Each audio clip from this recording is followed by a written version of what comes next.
them a favor, win that game comfortably. PC handles business against a dangerous Southmore team, but if PC does what they should do, that's going to turn into an incredible finish to this season where PC is going to control a little bit more of their own destiny. Right. If Putnam City, if the Pirates can win 2 games in a row, they are going to control their own destiny as far as getting the first-round bye and finishing second place in the district. They've had a good season, Gideon. We're really proud of them here in the district. They've first game of the year, they were a little slow starting against UConn, kind of the newness or whatever. We have, a couple new players on the team. But then after that, played really well and played a great game in Stillwater. Last Thursday night, the game in Stillwater, the conditions were horrendous. They didn't kick till 9 o'clock, had 3 rain delays, and finally called the game with the fourth quarter remaining to play. Called it at 1:06 a.m. Wow. So it was tough. PC, this is one of the things as they run out onto the field. They're going to be in their all-orange uniforms with black helmets. Really enjoyed the Senior Day festivities prior to this game. Southmore is going to be in white jerseys with their dark blue pants and dark blue helmet. But one of the things that you hear time and time again when you talk to people that are either coaches or have football experience, what would you like to start a team with?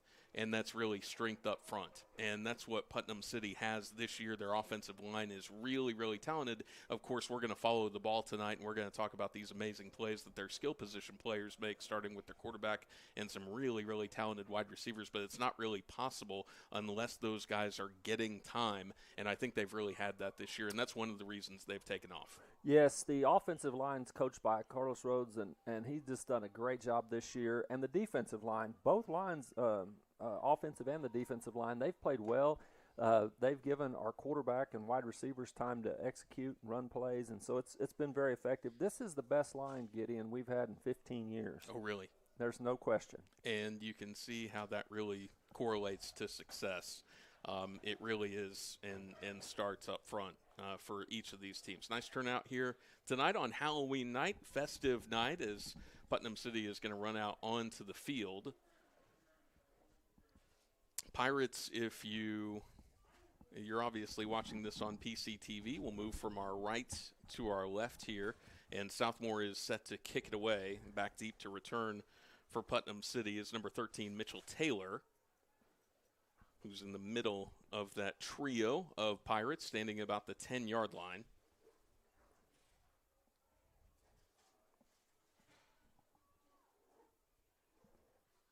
I think Savion James is with him, and then Sean Jones, the 3 wide receivers, I believe. And Beckett Bailey will kick off from the 40-yard line for Southmore. The SaberCats so far 5-3 this year. They're 3-2 in district, tied with Choctaw, but they still have games against 2 of the better teams in the district, PCO and then Stillwater the final week of the season. Coach has done a great job with them. They've improved quite a bit from last year. This is a low-line drive kick that is actually going to skip out of bounds around the 15-yard line, so excellent starting field position here for the Pirates to begin this game. So they look to strike first, and Dick, you know about this team this year and the great job that Willis Alexander has done with them as well up front. He's a tremendous coach, and we're very fortunate to have him. He won a couple state championships at Douglas High School, and he's just very, very effective, and we're excited to have him, and they're led by number 3 out there, quarterback C.J. Turnbull. Skyler is his name, but he goes by C.J.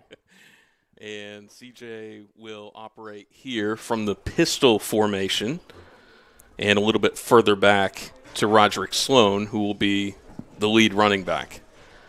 4-3 formation for Southmore here. And Turnbull is going to hand off to Sloan, who has a little bit of a crease there, just past the 35 to the 40 and out to the 42-yard line. That's going to be a really nice gain on first down and bring up 2nd and 2. Pirates need the 45 for the first down here. It's good blocking right out of the box, just like you called it. So 2nd and 2, Southmore shows some movement up front, and this is going to be a direct snap back, and there's a pretty healthy loss there back inside the 40-yard line. They're going to give forward progress out to the 41, so it'll still be 3rd and short, but a little bit more to gain here. 3rd and 4, we'll call it, from the 41-yard line. Southmore made a good play, got penetration on the line on the narrow side of the field. They made a good play. It was a direct snap to DeJohn Ackerson, who didn't have much room to roam. Big cushion out here to the far side of the field if they want to go for a quick hit there. 2 wides to the near side. It looked like Southmore jumped, and they're not going to have to run a play here. So a hard count, and that's going to be 5 free yards and 5 free critical yards for the Pirates, as this should give them a first down. Yes, seems like every game they catch somebody on that same play. C.J. Turnbull with the hard count, and there were a number of SaberCats that jumped. 3 wide receivers to the near side, 1 to the far side. It's 1st and 10 from the Pirate 46. Low snap is picked up by Turnbull, hits a receiver in stride, the 45, inside the 45 and down to the 40, and that's going to be Savion James, the senior wide receiver who's had an outstanding year so far this year. There is a flag on the far side of the field, so we'll see what happens here. And this is going to be an illegal formation on Putnam City. Didn't see if somebody got set or somebody was lined up wrong, Dick, but either way, that's going to take away a really nice gain there on first down. Yeah, you hate to lose the first down off a penalty, but that's been a little bit of a problem at times for the Pirates this year. Let's see if they can get that cleaned up. I think someone was lined up wrong because I didn't see any movement. Did you? No. 2 wide receivers to either side here. It'll be first down and 15 from the Pirate 41-yard line. They need to get to the Southmore 44 for the first down. Turnbull alone in the backfield now. Receiver goes in motion, and he's going to hand off to the motion man outside the 40, and to the 45 is Roderick Sloan. And that's going to be a gain of about 5 yards. And Roderick's had an excellent year so far this year, over 400 yards on the ground, along with Turnbull, and that's where that offensive front really comes into play, that no matter what they're trying to do, those guys are finding some success. They've been very successful all year long, just had an outstanding senior year for both of them. H-back look to the far side of the field, so there's technically 5 wide. And Turnbull turns, fires, quick hit, and across midfield, that is going to be Sean Jones, a junior wide receiver, and a nice grab, and that's going to set up third down and pretty manageable here. Dick, how aggressive is this offense so far? Because you're looking at 3rd and 4 just past the midfield. If they picked up a yard or 2 here, do you think they'd go for it? They possibly would. I think that they'll go for it, and I think this will be an RPO. Let's see what happens. Yep, we've got kind of a diamond look here with 2 H-backs, and this is going to be a direct handoff, and this is the scenario that we envisioned as they pick up about a yard there on 3rd down. That's Sloan once again, and this is going to bring up 4th. This looks like a pretty long 3. Yes, it does. And Coach Alexander is looking down the line. I don't see him motioning to anybody to come off the field yet. No, they're going to go for it. I saw the offensive coordinator, Matt Lane, signal to stay out there. So 4th and 3, need to get across the 45 here to pick up a first down. Turnbull's going to try to draw him off again. Play clock is at 12 and counting. And now Turnbull goes up to the offensive line and calls the signal. He's going to keep this one around the edge, has enough room for the first down. He's got it all the way down to the 40-yard line. We had them outnumbered. They were not lining up correctly. They didn't have enough coverage over there. I didn't want to interrupt you and say that, but I saw that. And good play by the Pirates and good read by CJ. Got the first down by about 3 yards, now down to the Southmore 41-yard line. PC on the march, and they've taken some time off the clock here to open this game up as we're 7:52 and counting left to go in the first quarter. Turnbull's going to hand off to Sloan, and a really nice crease kind of in between left guard and left tackle across the 40, inside the 35, and down to the 34. And that's been another reason why this offense has worked so well this year, is not a ton of 3rd and long situations, not a ton of 2nd and long situations. They've gotten into manageable yardage all year. Number 70, Kershawn Jones, just made an excellent block on that play. He really shielded his man well, and you're exactly right. We get a lot of 2nd and 3, 3rd and 2s, those kind of numbers. Trying to stay ahead of the chains, they've done a good job. Turnbull, pistol look, fakes the handoff, is going to keep up the middle, and that should be good enough for a first down as he's going to dive forward inside the 30 down to the 29. They needed 3, ended up getting 5 there. The clock continues to move, and so does Putnam City. And Southmore's defensive front having some issues here early on. Putnam City hasn't gotten to that second level yet with the big play, but they are controlling the clock. And they're controlling things on the ground. This is a little bit of a different look. Now receiver comes in motion. That's Kami Herrera, who's going to shift over and be in the slot on the left side. 4 wide with Sloan behind Turnbull, who's going to drop. Now he's pressured, gets out of trouble, and is going to fire toward the sideline. Did that ball get out of bounds is the question, as he did throw it past the line of scrimmage. He was outside the tackle box, and I think he's going to be safe there. Just no harm done. Shows you what kind of athlete CJ is. That's a pretty hard hit. He spins out of it and has enough speed and quickness to get it out of bounds. Just really a fine athlete. He's been a great addition to the team this year. 6'3", 205. Senior, 65% completion percentage, 19-5 touchdown to interception ratio. That's certainly one of the best in 6A too.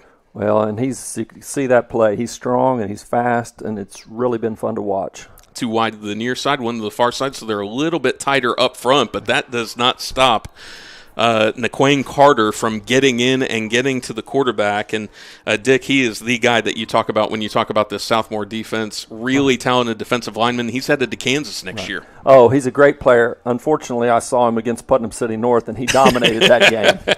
So, yes, he's very, very good. There's a reason the Jayhawks want him, as they look forward to a new level of commitment financially, their program. And this is a 3rd and 12. Southmore jumps off momentarily. I thought they had him across the line, but I guess not. The play before, CJ probably should have handed that ball to Sloan.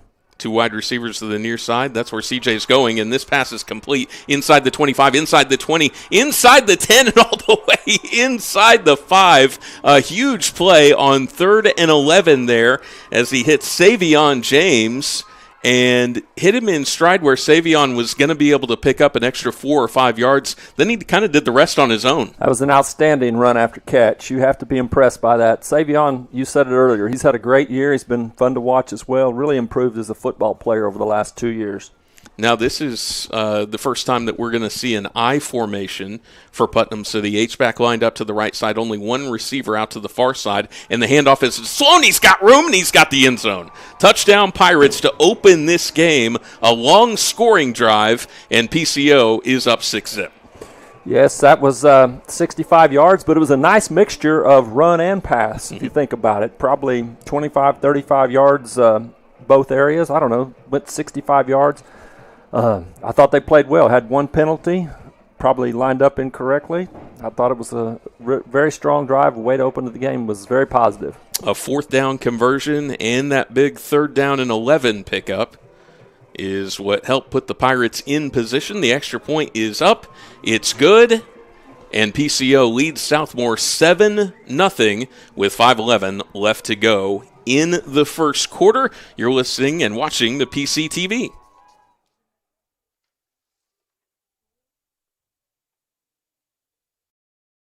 Anyone can deliver pizza. Only Marco's can deliver America's most loved pizza. Hot and fresh and right to your door. Every day at Marco's, get 2 medium, 1-topping pizzas for just $6.99 each. Hello to the Italian way. Hello, Primo.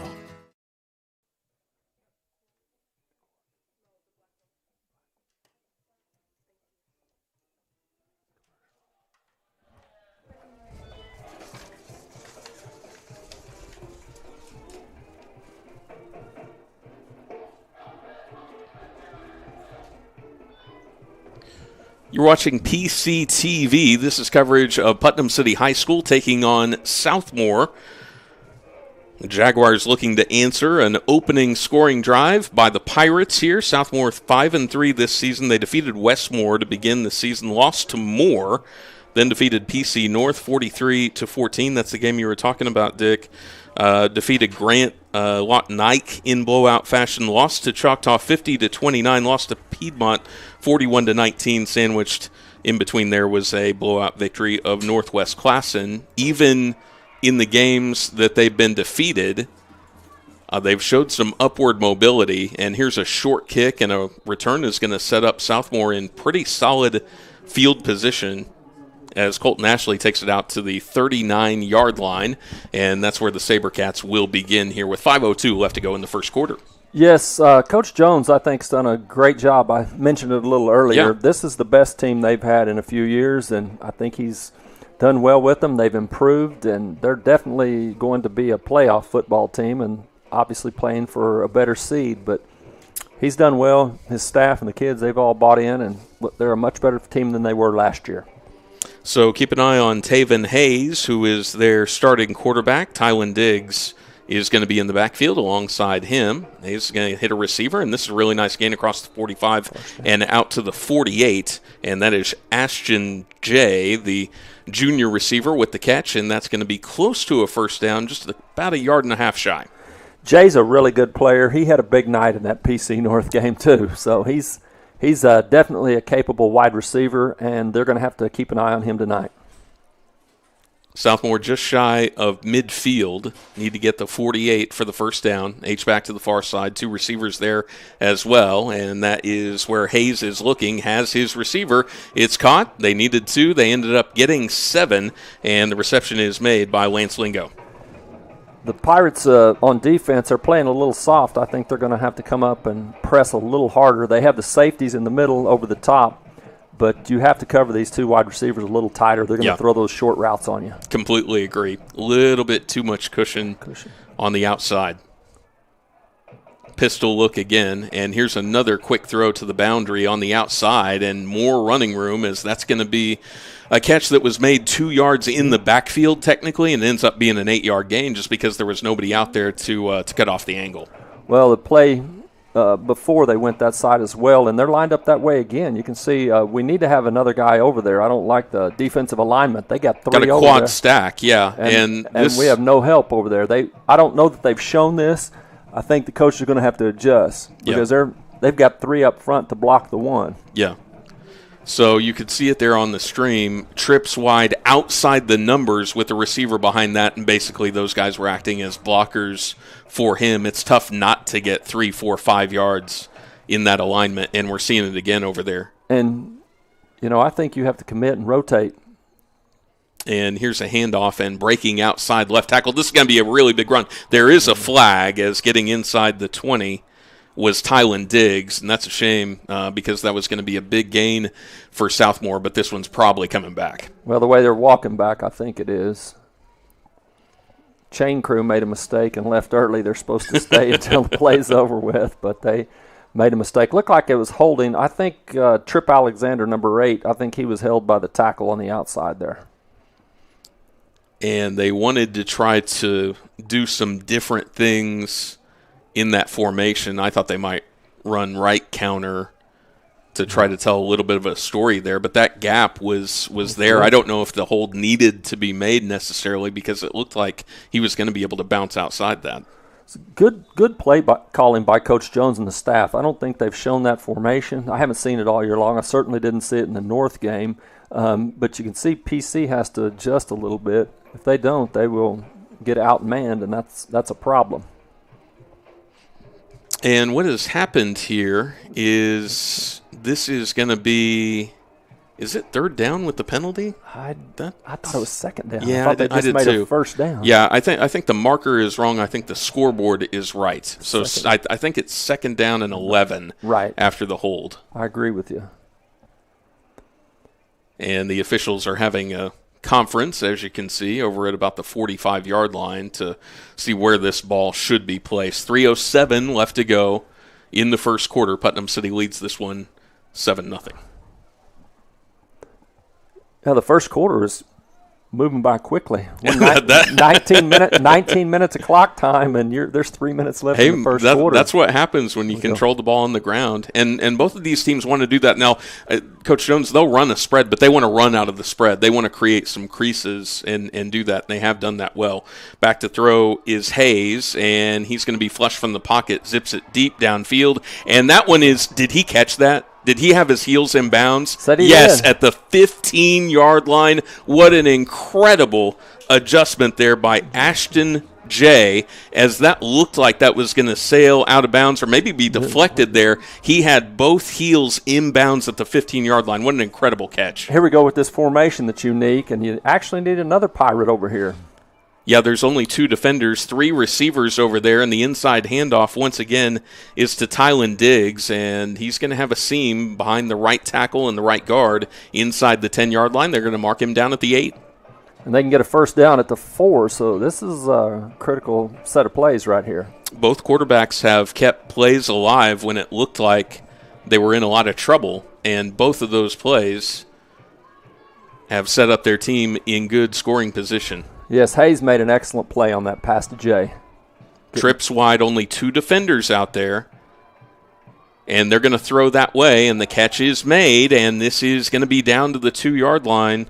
That's Lance Lingo again, and Dick, you're exactly right. You're only 2 defenders out there. If he catches, they're both blocking. If they both keep to their assignments, it's 4 or 5 yards no matter what. No matter what. I think he stepped out at the 3, but you're exactly right. Now, they're going a little bunch set here. It'll be interesting to see if they counter pass out of it or what they do, but they're going to go direct snap here to Tylen Diggs. He's going to get it up ahead. He's in. And they call him in. So a touchdown for Southmore, and what an answer for the Sabercats. An excellent starting drive for PCO, and Southmore hits them right back with a drive that took only about 3 minutes off the clock.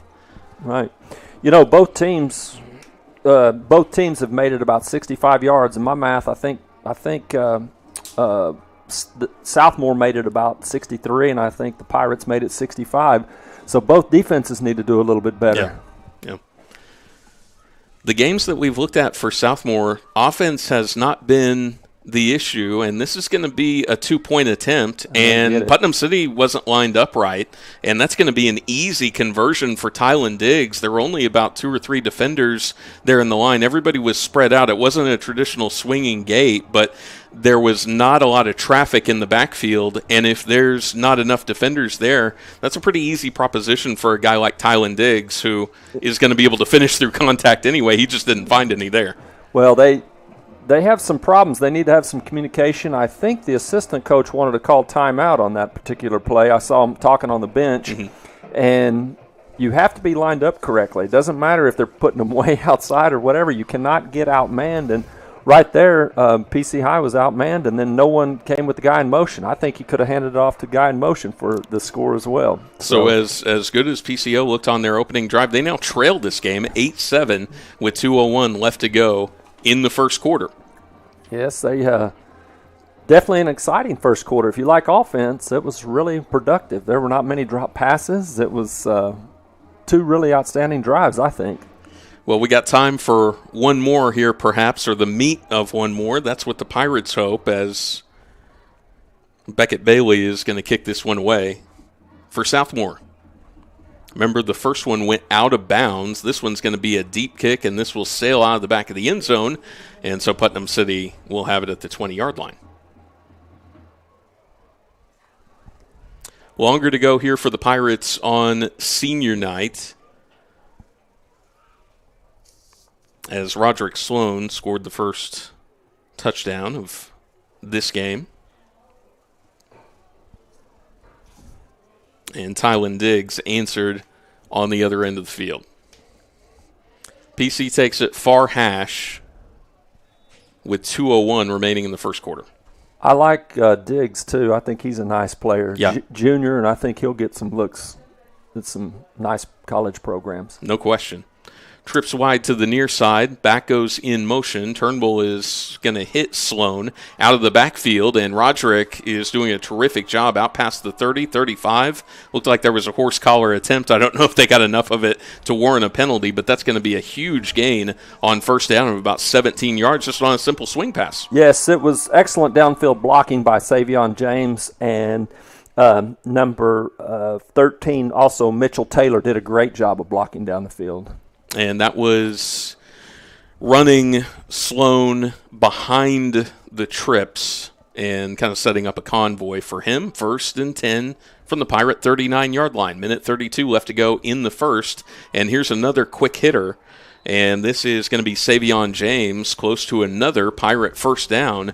And here's the approach that both of these teams, you talked about it, are going to have to do a much better job. It's not necessarily tackling in space. It's being there with an opportunity to tackle in space. Credit the wide receivers and the guys blocking out in the boundary for creating some openings, but guys have to be there to make a tackle. Southmore was not lined up correctly either. Just like you said, there was 3-on-2 over here for the Pirates, and they gained another 8 yards on the play. 2nd and 2, Sloan in motion, this time to the right. CJ fumbles it for a moment. Now he's going to have to improvise, and he is brought down. And for Southmore, that was big number 96, Asher Wishen, who's only a sophomore, and that's going to be a loss of about 5 yards, all the way back to the 42. So again, Putnam City is going to face a critical 3rd down here. And the clock winding down with about 33 seconds. Play clock's at 28, so they will have to run a play here. Yes, that was a nice play by the sophomore. Wishen made a really nice play. 2 wide receivers to the near side, 1 to the far side. H-back to the left, and Sloan is behind Turnbull. CJ turns to the sideline to get the signal. Play clock is at 9. Play clock is at 8. Got to run a play here. 5 goes up to communicate with the line of scrimmage, and now a 5-step drop. Throws off his back foot, had the receiver there, and it was dropped. Intended for Roderick Sloan. Moy had a lot of space in front of him, but just couldn't secure it. That was a nice call. They had him baited, too. Southmore was rushing and got in easy, had blockers in front of him. I think the ball was a little to outside of Rod's body, but I still think he should have caught it. It hit him in the hand, and I have a rule, if you touch it, you should catch it. Yeah. So in to kick this one away is Edgar Yanez, who is going to stand at his 30-yard line.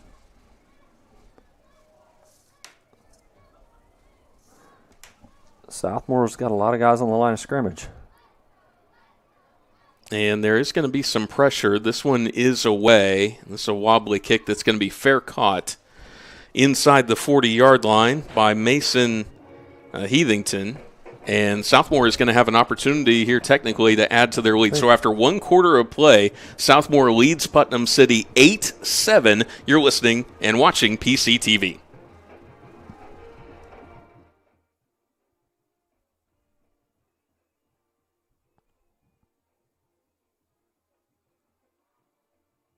From the Sonic Department of Research and Deliciousment. They say you can't put a price on fun, but they don't know what the heck they're talking about. Fun's now $1.99 at Sonic with creamy queso wraps and more. Take that, they. The Fun 99 menu. 5 items, always $1.99.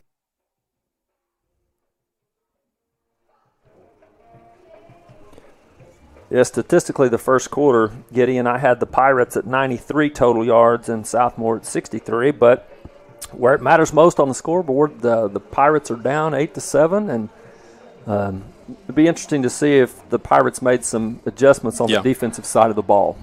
Well, especially with sort of a creative wrinkle for Southmore, and this could give them a lot of confidence if they go ahead in this game. Like we talked about, both teams have something on the line tonight in terms of district standings, and this would be a big accomplishment if Southmore could knock off what is this year one of the best teams in 6A2. Well, let's see the alignment with trips up top. They're not bunched. No, not stacked. 1 at the numbers, 1 inside, 1 outside. And they're going to turn and throw. Another short pass is complete, and this is going to be a 9-yard gain as Taven Hayes. Threw it to Jay, I think, wasn't it? Yeah, wasn't Ashton Jay, with the catch. That's his 3rd catch. He's moving in on 50 yards. He's done a good job. And again, I just think you cannot play it this way. Now, the Pirates are lined up different this time. You got trips over here, and you got 3 guys on them. Let's see if they can keep it a little tighter. 3 wide outside the hash. And now a receiver in motion. That's Lingo, and he's going to go from left to right. And he's on the move, and so is Taven Hayes, but he's going to be knocked down short of the line to gain. It was only 2nd and 1, and I don't think he got enough. Well, DJ Ackerson, the Kansas State commit, just made a pretty good tackle on that play. Yeah, he looks like he's a yard short. So 3rd and very short. This would seem to be Tylen Diggs' time. Just shy of midfield. He had an excellent first drive for the SaberCats. and he's going to be lined up 2 yards further in the backfield from Taven Hayes. Hayes turns, digs straight ahead, and he's got the first down. Easily over midfield and into PC territory at the 48. Needed one, and he got it, looked like about 3.5 or 4. Yep. Really impressive. Has finished through contact a couple of times tonight, but I tell you, their offensive line has done a really nice job so far in this game, too. Yes, they have. They've played really well. Definitely kind of controlling the game up there. Elijah Bemis is out here to the 50, and inside of him is Lance Lingo, who's also been busy tonight. Now Bemis is going to go in motion to the slot. Hayes steps up, lofts this one, and looked like there might have been a little bit of miscommunication there, as that was about 10 yards further down the field.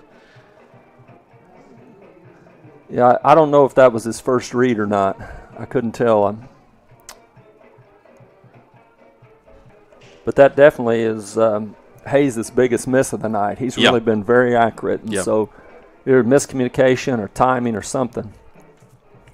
And that was intended for Ashton Jay, who kind of got hung up in traffic. It certainly wasn't pass interference, as the ball was nowhere near him, but I think he wanted to stop that route a little bit shorter than where the ball eventually ended up. I see what you're saying about the communication. It looked like the quarterback thought it was going downfield a little bit more. 2nd and 10. Southmore needs to get to the PC 38-yard line, and PCO is going to call a timeout here. That gives us an opportunity to tell you about the Professional Recyclers $250 giveaway. Pirate fans, you have a chance to win $250 at the final home playoff game of the Pirates by simply bringing a sack of clothes or a box of shoes to next Friday's game against Piedmont. You can place your bag of clothes or shoes in the large bin sitting inside the main gate of PCO Stadium. When you do, you're going to be given a free raffle ticket, which you'll fill out with a name and a phone number. Every person donating, no limit on the number of games, gets a ticket. At the final home playoff game of the year, at halftime, 2 names are going to be drawn, and the winners will each receive $250 from Professional Recyclers, Inc.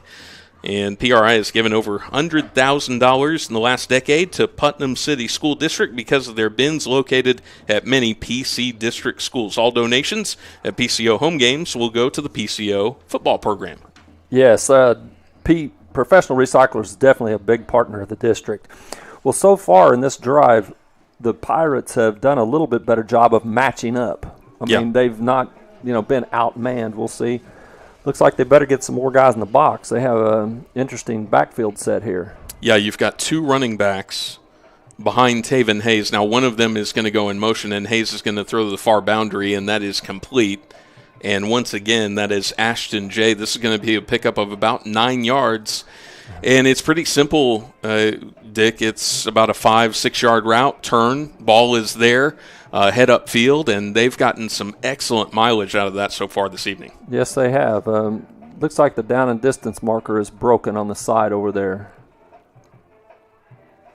That will need to be remedied at some point. You see what I'm saying? I don't think the referees caught it.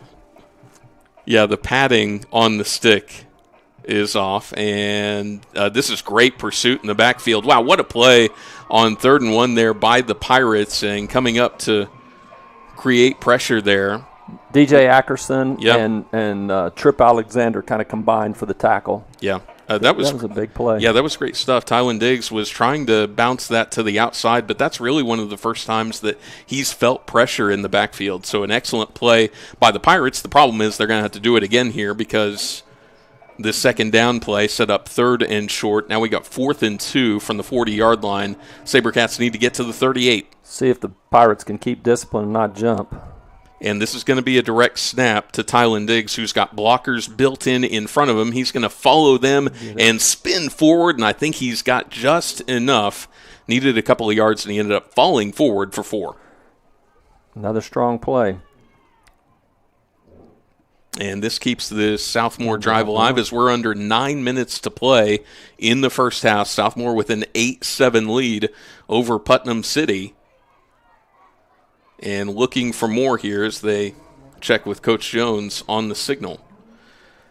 Down markers have flipped the field. They're actually 10 yards backwards, going the other way. And so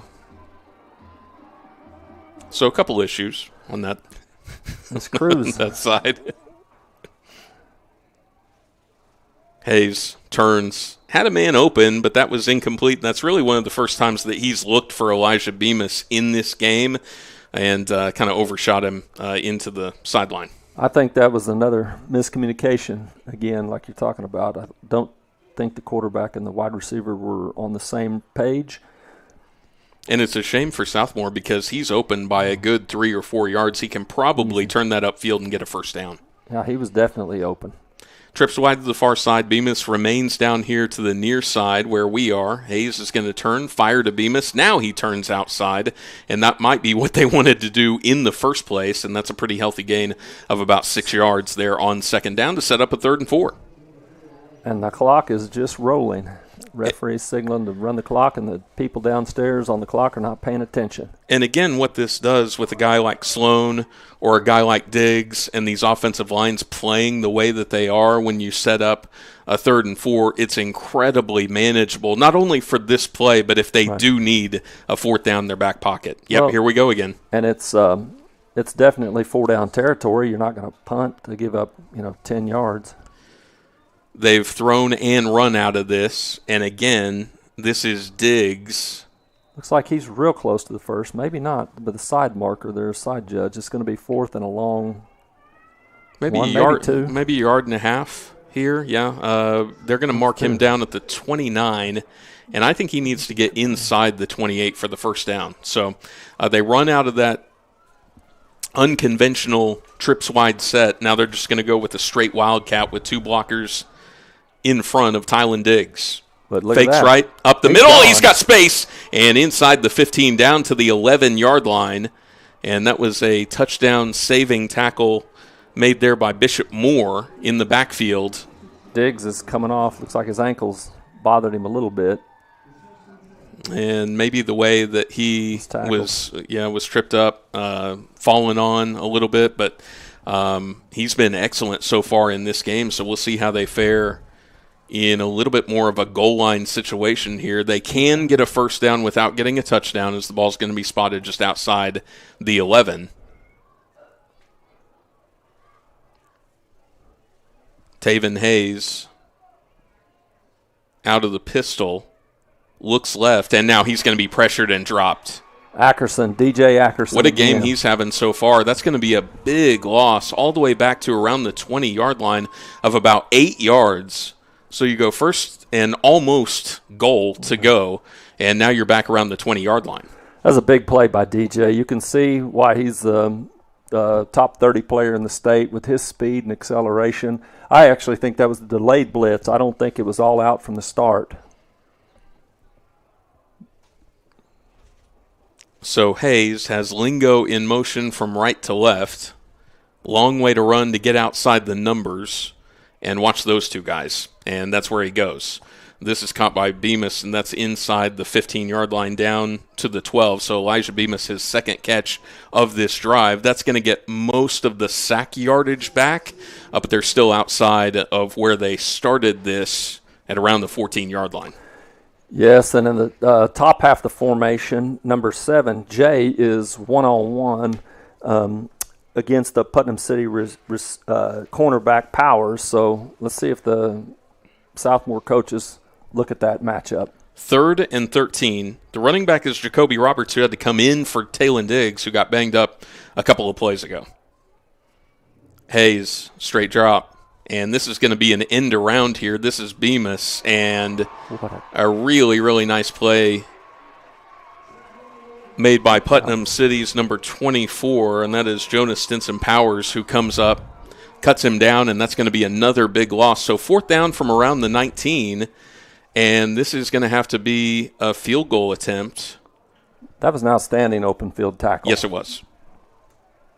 And great recognition of the misdirection attempt there. Yeah, they had 2 players stay home. It was very, very well read by the Pirates. Beckett Bailey, this is going to be a 35-yard attempt. Bad snap, it's blocked, and the Pirates might be able to pick this one up and move with it, and they do.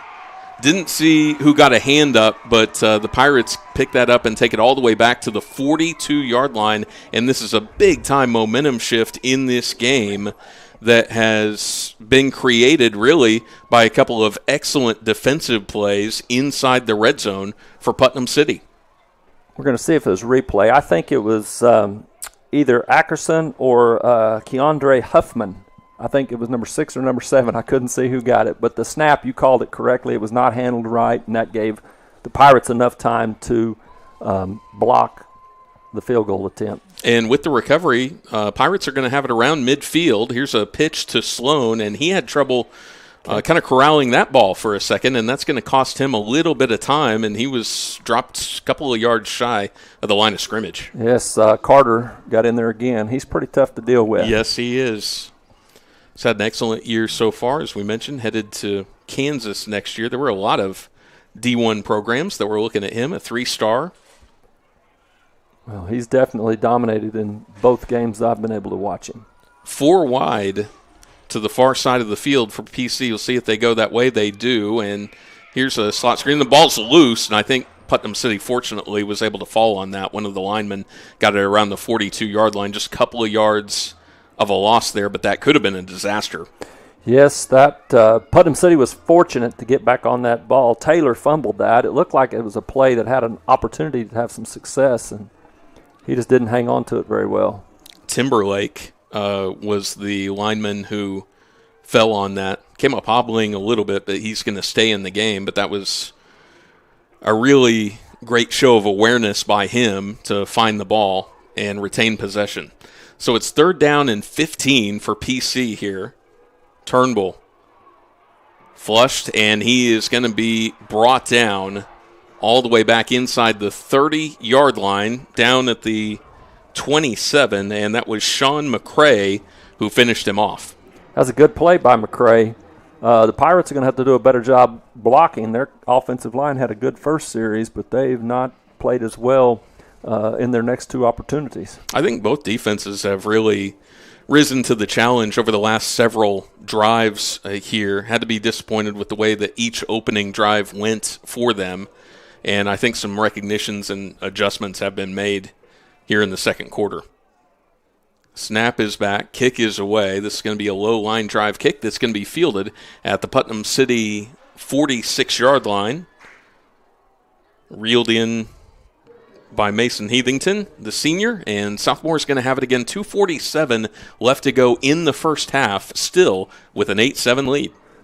Heathington's a good player and catches the ball well. You know, I've watched him on a couple punts. He made an adjustment on the first punt, came up about 10 yards to make that fair catch. So he's a sure-handed individual back there, doing a great job. So Putnam City, with a great stand on the previous drive that culminates with the block kick, but really couldn't make much of it there, as Southmore's defense with an excellent response. Sabercats with plenty of time here, just shy of midfield. Trips wide to the far side. Hayes turns, and this is going to be a handoff, and this is a really good sign for them that Tylen Diggs is back in the game after he limped off in the previous series. But I tell you, I think his lack of involvement in that drive kind of blew things up for them. I'm giving Putnam City a lot of credit there, but you know they would have loved to have him in almost a goal-to-go situation. Especially down there when the quarterback can do the reads, the run-pass option or the keeper option. He's definitely a weapon and obviously one of the better players, I think, in 6A Division II. 3 wide to the far side. Diggs to the left of Hayes. Hayes, straight 3-step drop, finds his receiver. This is going to be caught, and a tackle is made, but not before getting that first down was Colton Ashley, and found a little bit of a pocket there in that Pirates defense, and then was able to turn it upfield as well. Yes, that's a good play. Polly made the tackle. The linebacker on this side should have handled that better. I think the linebacker let the tight end go right by him. 3 wide to the far side. Diggs in the backfield to the left. Hayes gets free of some pressure, now fires this one to the sideline. That catch is made as the official signals that Colton Ashley was able to come up with this one again. Pick up about 5. They'll bring up 2nd and 5 as the Sabercats need to get down to the Pirate 26. Deshaun Buford did a little bit better job. He was there, but he was kind of shielded off by the tight end, and he at least made a good physical tackle. This is a really important drive. Needless for me to say, you would love to be within 1 here instead of, maybe down by 8 going into the locker room. Diggs. Big drive inside the 20. 15, 10, 5. Touchdown, Southmore. No flags. Great crease there in between the center and the left guard. And Tylen Diggs, how fortunate was it that he did come back in this game as he pays it off with 6? Hey, they just pinned and sealed the Pirate line there. It was not even close. That was, about a 35-yard run? Yeah, 31 yards officially on the score. That's his second touchdown so far of the first half, as Tylen Diggs has had an outstanding first couple of quarters here at Putnam City. And now a little bit of a different look. They're going to go for 2 again, and this is just kind of a one-on-one. This time there were more Pirates in that set. Right. And the personnel change has changed things around quite a bit. I tell you what, that's a really aggressive play there. I know it worked the first time around, and if it does pay off, all of a sudden it is a 2-score game. But if you come up empty, all of a sudden the Pirates, all they have to do is score a touchdown, kick an extra point to get there. So I get going for 2 again, especially after it worked the first time around. But Putnam City a lot more aware of what was going on with the formation this time and came up with the stop. I think it's good to go for 2 in that situation, but they just try to run the same play opposite direction, and they were ready for that. And you can see, like we mentioned earlier, the Pirates have made some defensive adjustments, and so has Southmore. But what would really be clever, you fake that play and throw a little pass to one of the eligible receivers right there, and that would have probably had the Pirates off guard, or not. They wouldn't have been able to defend that. As it was, they stacked him up pretty good on that play. So Beckett Bailey will kick this one away. Pirates have time here. There's 1:30 left to go in the first half, but you also have to watch how aggressive you are on this drive. And Bailey, this is going to be a long kick that's going to sail through the back of the end zone. So the Pirates will have it at their own 20-yard line. Don't want to have a couple of incompletions in 6 seconds, and all of a sudden you're looking at the possibility of giving the ball back. No, I think the Pirates might try a little quarterback run here. Sometimes they have a quarterback run package where Sloan and the H-back, they do a good job blocking out there, and it's just almost a counter. And I think that would be something that would be very effective for them here, at least to get the drive started. Yeah. You have some time out. You have some time to work, but I'm like you. You don't want to go 2 incompletes and freeze the clock. Right. Southmore has all 3 timeouts, by the way. It's the other thing. If you're stopped, you have a penalty issue, so they can use that to get the ball back as well. Exactly what you didn't want to do to start the drive off, as Turnbull fires that one into the dirt intended for Savion James, and only 2 seconds went off the clock. It was not even close. I mean, that was his worst ball of the night. He definitely threw that into the ground. It looks like he is a little antsy from the pressure that he received in I think that's a good previous series. It looks like he was nervous. I think you're on to something there. A lot of blockers here to the right side. This is what you wanted to see. Southmore did a really good job of stringing that out to the boundary, though. There was no lane for him to cut up and get a really nice gain. He's going to work about 4 yards out of it, but it'll bring up 3rd and 6. Clock continues to run. I can't believe I thought he was out of bounds. Yeah, and I think Southmore is asking about that, and I'm a little bit surprised when Southmore found out that they didn't call a timeout here. There's 21 seconds left to go in the first half. They're going to let a lot of time run off the clock here, especially if Putnam City doesn't convert. And this one is nearly intercepted, and then caught on the rebound. Did he get that? Yes. All the way out to the 34-yard line. Wait a minute. Some referees said it was a good catch, and the back judge says it was incomplete. Look at this. They're going to have a discussion. And I don't know how it has to be somebody who's really passionate about the call that they made. That one looked really, really dangerous, and then momentarily looked like that was going to be a Pirate first down, and they're saying no. So an incomplete pass, and that is going to bring up 4th and 4 with 49 seconds left to go in the first half. And Putnam City, you would think, would have to punt this one away. Coach Alexander's going to go have a word with the umpire that called that. That's the umpire back there with the referee. You know, that's the judge that used to be behind the linebacker. You know how they've moved him this year? Mm-hmm. So they call it the umpire. And Coach Alexander's having a word, and he wants to know why these guys called it a completion, and they didn't. So there's going to be just about 50 seconds left on the clock. If that same sequence happened and Southmore had called one of their 3 timeouts before, and tell me what you think about that. Then there's going to be about 1:10 left to go. You have a bigger comfort level. I guess maybe what they're thinking is you don't want to call a timeout. PC picks up that first down, and now all of a sudden you've given them more time. But I still didn't understand the decision there not to at least have the opportunity to give yourself more time on this drive. Especially when you had them 2nd and 10. Yeah. Well, that 3rd down play, But here's what I don't understand. I don't think it's 4th and 2. I'm confused here. It should be where that mark is. Yeah, I'm confused. That should be Turnbull was the only positive play. Yeah, and it was maybe 4 or 5 yards. Yeah, I mean, something like that. I don't understand that mark. So PC will kick it away. Edgar Yanez is going to do it again, and this is going to be a low kick, and it's going to got touched. And it was fielded, and I don't know necessarily intentionally there by Andrew Eagle, who was one of the guys who was going to turn around and block, and that's up at about the 38-yard line. Carter got a hand on that ball in the off the punt. Really? Carter touched it and caused it to kind of spin funny. But even as it is, the Pirates better tighten it up here. You got 42 seconds, and they got 3 timeouts. They can definitely get a field goal. Yeah, that was the equivalent of, from where they marked the ball, about a 12-yard punt down the field. So not what you wanted to see if you're a Pirates fan right there. Taven Hayes is going to try to put some more points up on the board. Turns, looks left, fires, has a man in space inside the 30, inside the 25, and knocked forward down to the 22. And if you're Southmore here, this is where you can start using all 3 of those timeouts, and there goes number 1.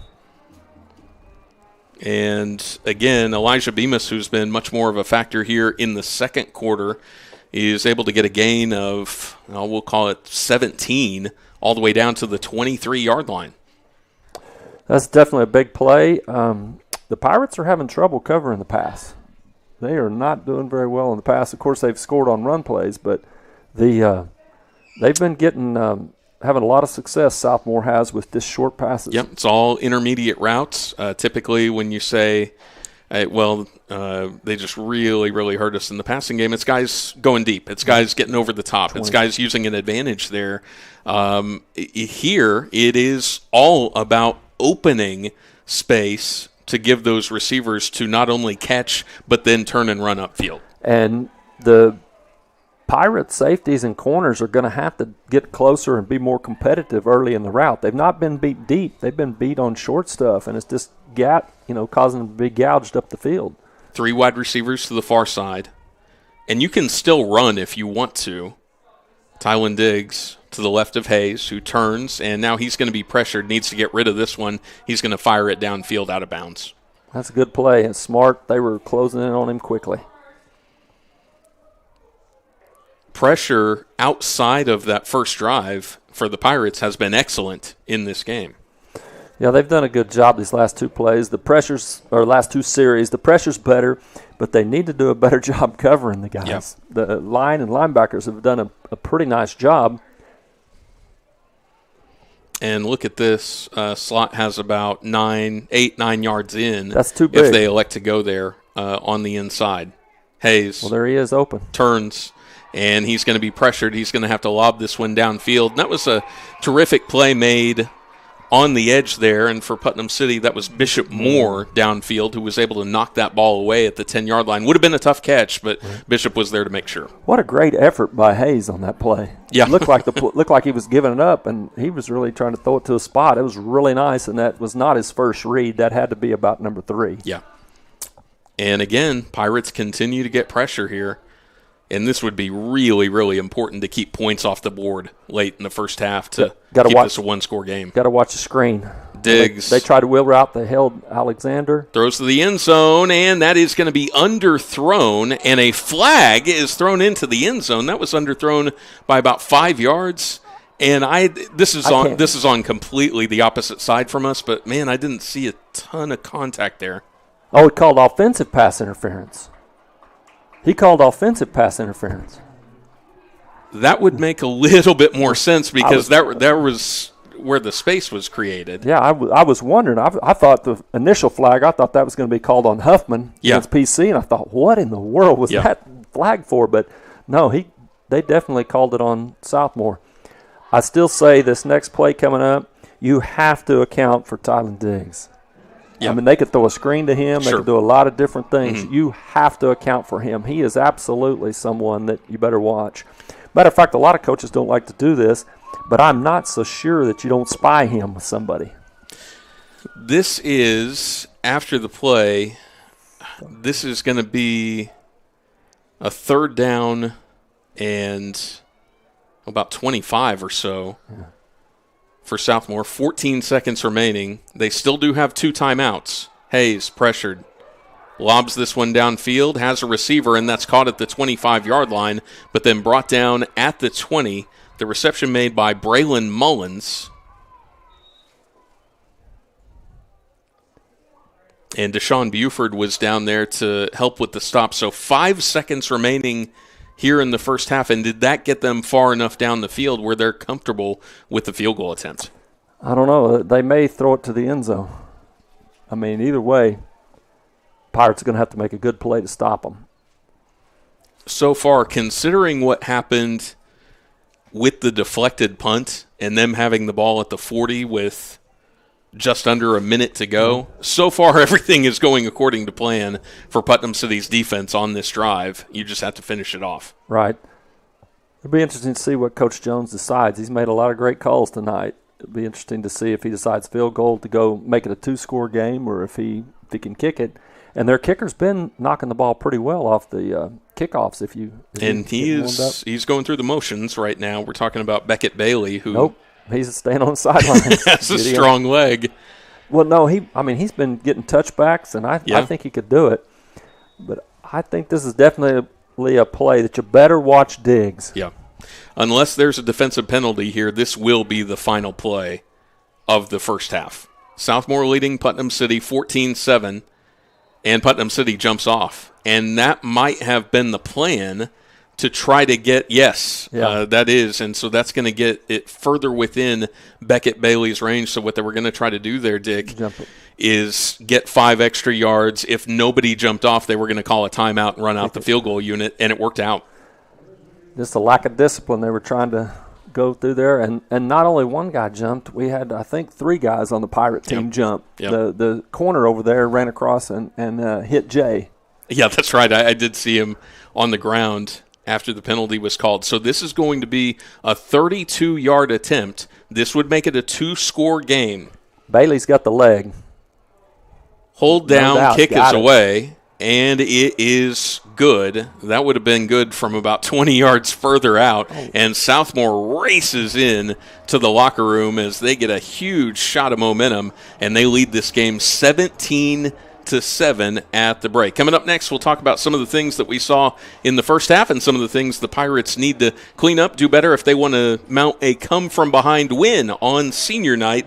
You're watching PC TV.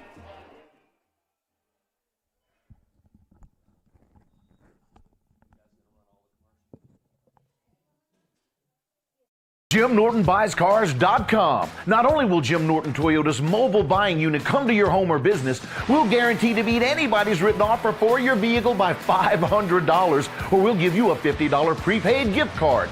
JimNortonBuysCars.com. The fastest, safest way to get the most for your vehicle, cash on the spot. Log on JimNortonBuysCars.com, and Jim Norton Toyota's mobile buying unit will come to you.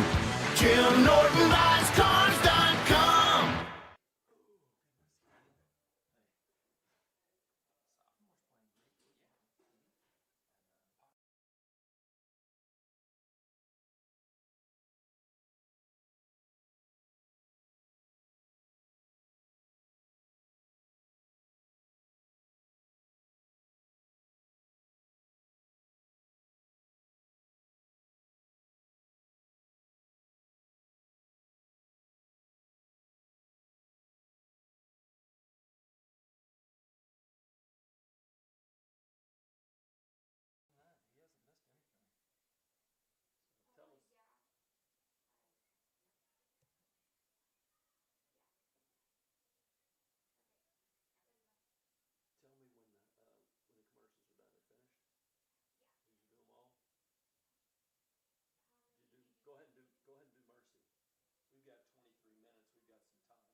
SNU sets the standard for innovative servant leadership. Students from every discipline are exposed to leadership opportunities where they can thrive.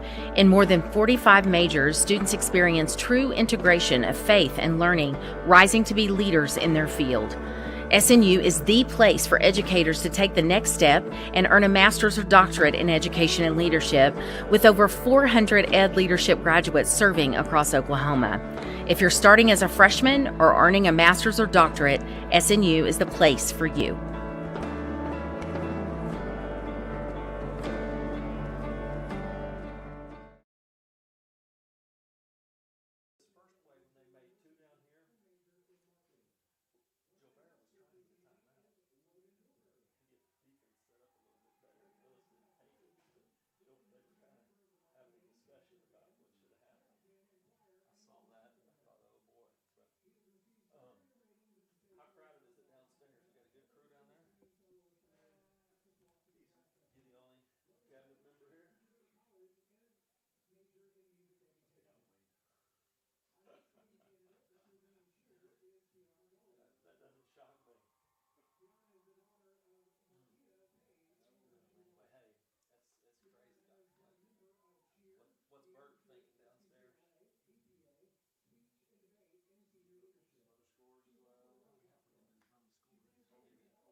I'll see you after the game, bud.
and talk on if we want to, right? Yeah, you can talk if you want to. You want to talk about what you see in the game?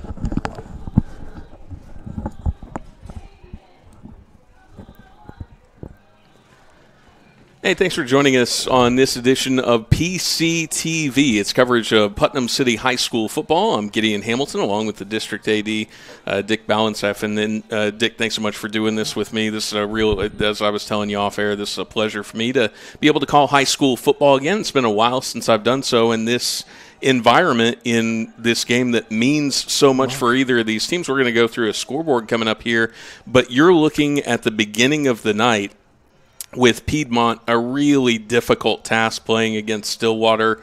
Certainly one of the top teams in all of high school football in the state of Oklahoma.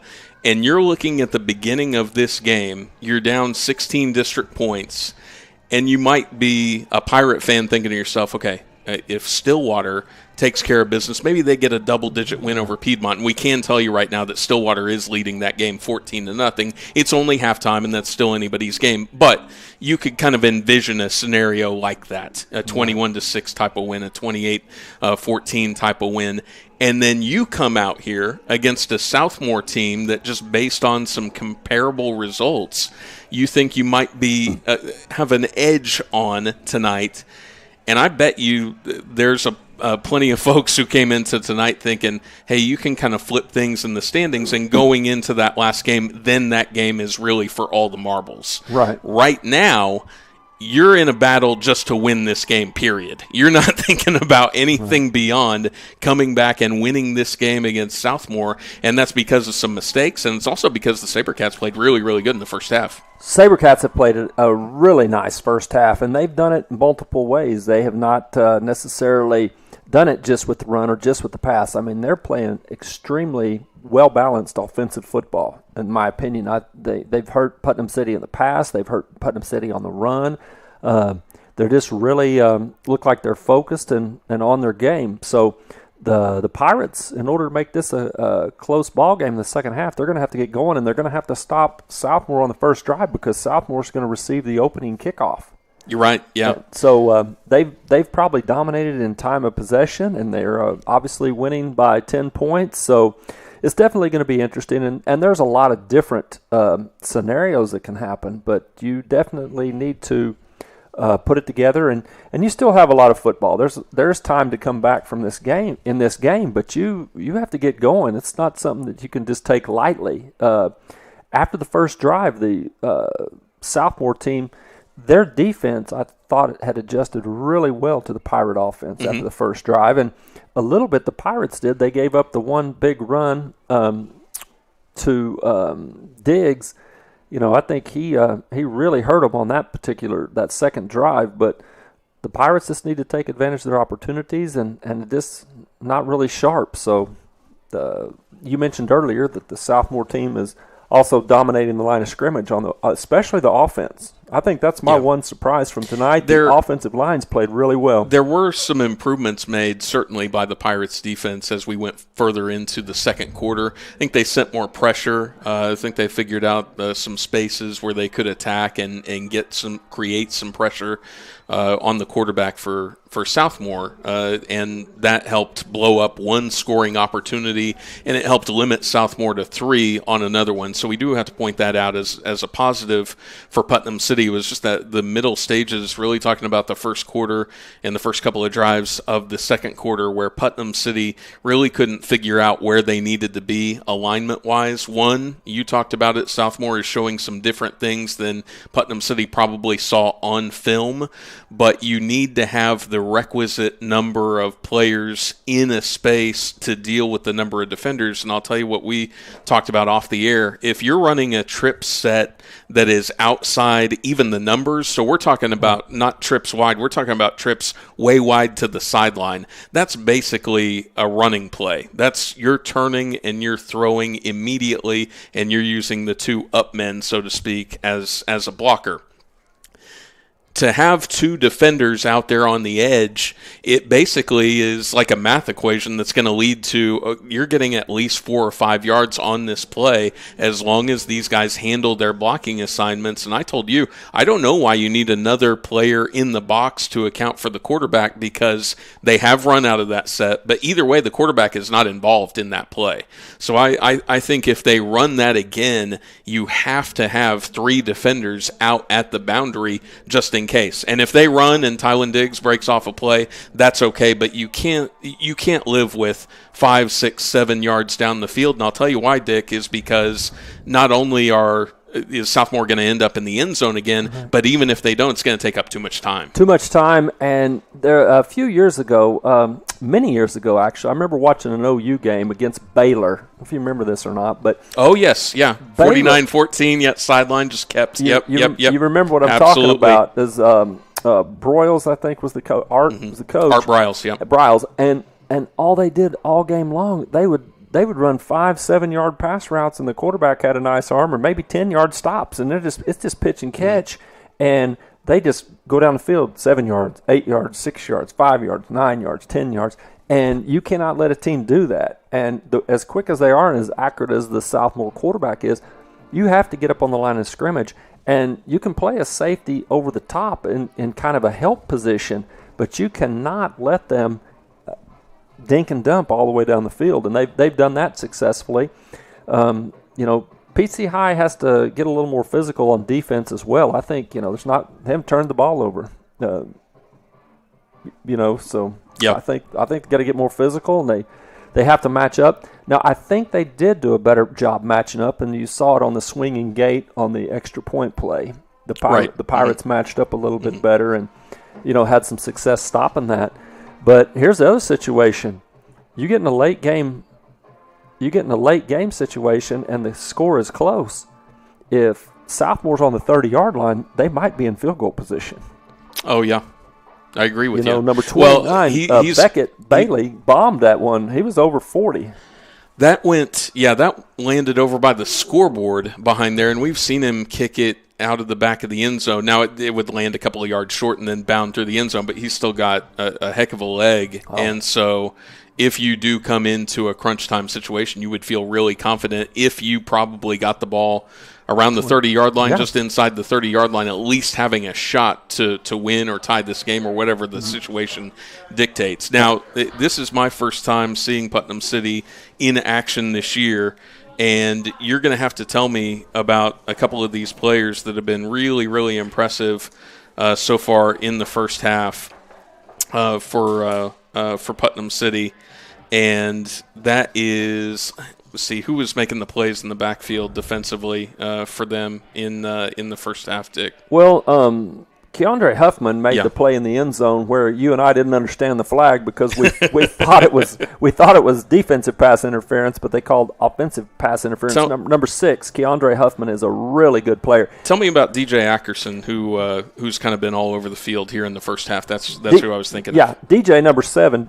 Ackerson is committed to Kansas State. He still has other people recruiting him. Michigan is interested in him and different other schools. So he's had quite a bit of recruitment. He's about 6'2" and can really run. You saw that displayed. He had the quarterback sack, and then he had another play that he made a play in the backfield.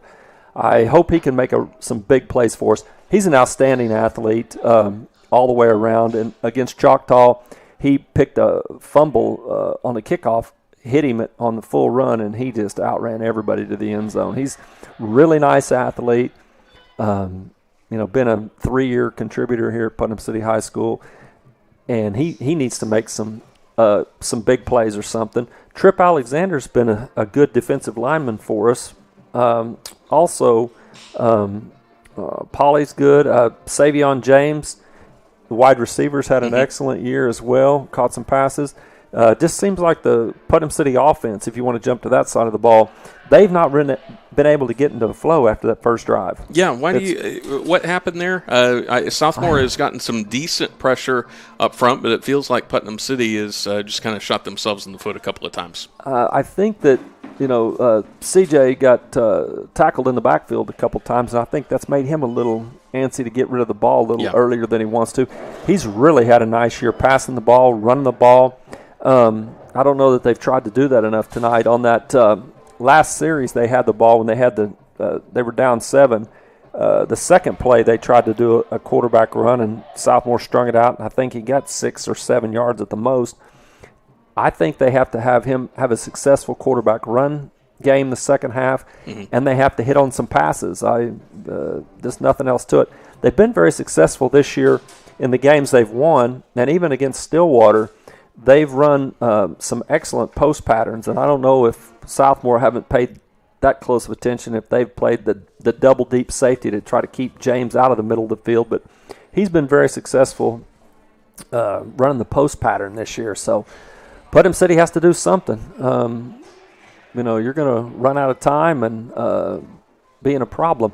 It's really interesting to see. Why don't you run some scores, Gideon, if you will, and I'll help you with this. I'll get 6A 1 or 2, whatever you want to do. I've got 6A 2. So we've started the third quarter in Piedmont, and this is one of the other really important games in 6A 2, and it's certainly an important game in this district, and Putnam City fans, I think, have an eye on this one as well. Stillwater leads Piedmont right now 14-0 is that score. Again, there are district points implications for that, but at the end of the night, Putnam City needs to win this game against Southmore for that game next week to have additional meaning to it.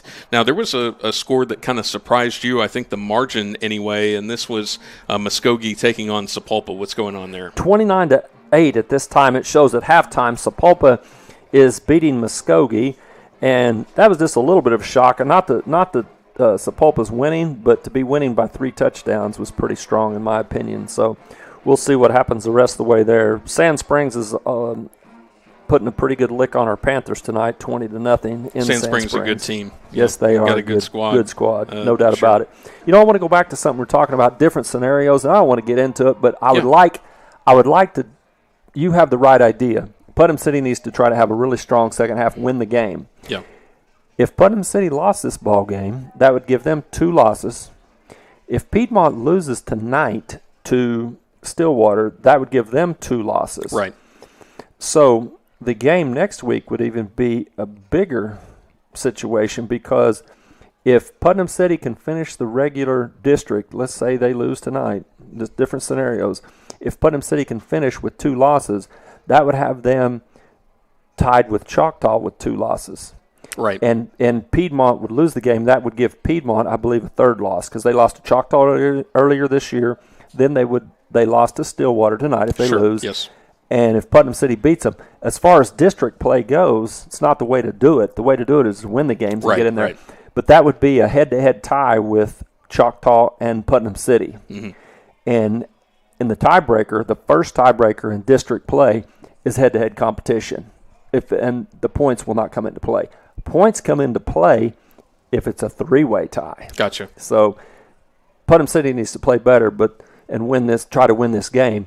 But if Stillwater takes care of business like I think they will, because I think they're one of the better teams in the whole state. They're really big and physical on the offensive line, got some excellent playmakers, and they're going to be good for a while. Stillwater's got some excellent athletic underclassmen specialty players. I mean, their receivers and defensive backs are fast and really good athletes. That's what I see happening tonight, but do you want to run some other scores? Yeah, sure, absolutely. Choctaw's all over Eisenhower, 58-3 at half. Northwest Class and U.S. Grant are tied at 14. Then Capitol Hill lost to Ponca City, and then last night Bartlesville beat Putnam City West 41-0. And it's still showing on the scores that I have access to, Stillwater 14, Piedmont 0 at Piedmont. Yep. And again, Sapulpa 28-9. Let's look at 6A Division 1. Mustang gave Bixby a little bit of a run last week. Bixby right now leading Deer Creek 44-36. 15 in the second quarter. They're just an absolute machine. Mustang trying to bounce back from that defeat a week ago. They have a 28-15 lead in Norman right now. Owasso all over Norman North, 28-0. Jinx the same over Enid, who's had a really, really rough year. 51-6 is the score. That game is also at the half. Broken Arrow and Edmond Memorial. I thought this would be a pretty good game. This one is in Edmond, and Broken Arrow leads that one 16-7. Might keep an eye on that one. I think that one could go either way, but that'd be a nice win for BA if they're able to get that one. UConn all over Edmond Santa Fe. That game was from last night. Edmond North leading more by a pretty healthy margin. That game is just approaching halftime. Union beat Westmore last night 44-7. As we approach a couple of minutes left to go before we get back to action, so let me tell you about Professional Recyclers and their $250 giveaway. Attention Pirate fans, you have a chance to win $250 at the final home playoff game of the Pirates by simply bringing a sack of clothes or a box of shoes to next Friday's game against Piedmont. Place your bag of clothes or shoes in the large bin sitting inside the main gate of PCO Stadium. When you do, you're going to be given a raffle ticket, which you'll fill out with your name and phone number. Every person donating, there's no limit on the number of games, gets a ticket. At the final home playoff game of the year at halftime, 2 names are going to be drawn, and the winners will each receive $250 from Professional Recyclers, Inc. PRI has given over $100,000 in the last decade to Putnam City School District because their bins located at many PC district schools, and all donations at PCO home games will go to the PCO football program. All right, as we look forward here to the second half, a couple of minutes left to go before we start here, and kind of a fun night. We've got Halloween, we had senior night festivities, and we had homecoming here at halftime as well. What a night. Well, John got you to do this on a busy night, Gideon. He didn't tell you that we were having homecoming and senior night all together, and got you going on that. But that's the way it is. Well, I tell you what, as district athletic director, you were telling me about some of the things that you've been excited about so far in football season. But we've got a lot to look forward to on just the athletic calendar for PC schools. As some terrific teams in the area in some of the winter and spring sports as well. Yes, we're excited about the entire school year with the athletic program. The PC, traditionally in basketball, since 6A has been around, Edmonds won 10 state championships, and Putnam City we've won 8 since the creation of 6A, the 6A division in athletics. So we're excited. We have some strong basketball teams. The PC North Lady Panthers are really looking like a strong team. They're the defending state champions, and the boys team there is really good. And the boys team at Putnam West is going to be improved from last year, as well as the girls. And then the PC High team, we're on this campus, they have an opportunity. Both boys and girls have an opportunity to have good, solid seasons. But anyway, we're excited about it. We have a lot of great things going. You're looking at a nice stadium. I know you get to see a lot of different stadiums and stuff, but I really like the job that our district's done. We've passed bond issues. We've built in the last 14 years. We have 2 brand new football stadiums. Putnam West has their own stadium. Putnam North has their own stadium. You know, Sam Bradford won a Heisman Trophy, and he never played a home high school football That's game. right, yeah. He played all his games right here at Putnam City Stadium, and now Pirate Stadium, but those would have been considered to be neutral site games. Well, and it really does help out logistically, because you had to shuffle so many things over those years with playing on Thursday night, Friday night, so teams could get where they were going, get where they needed to play on any given week. And I know this has really, really helped things.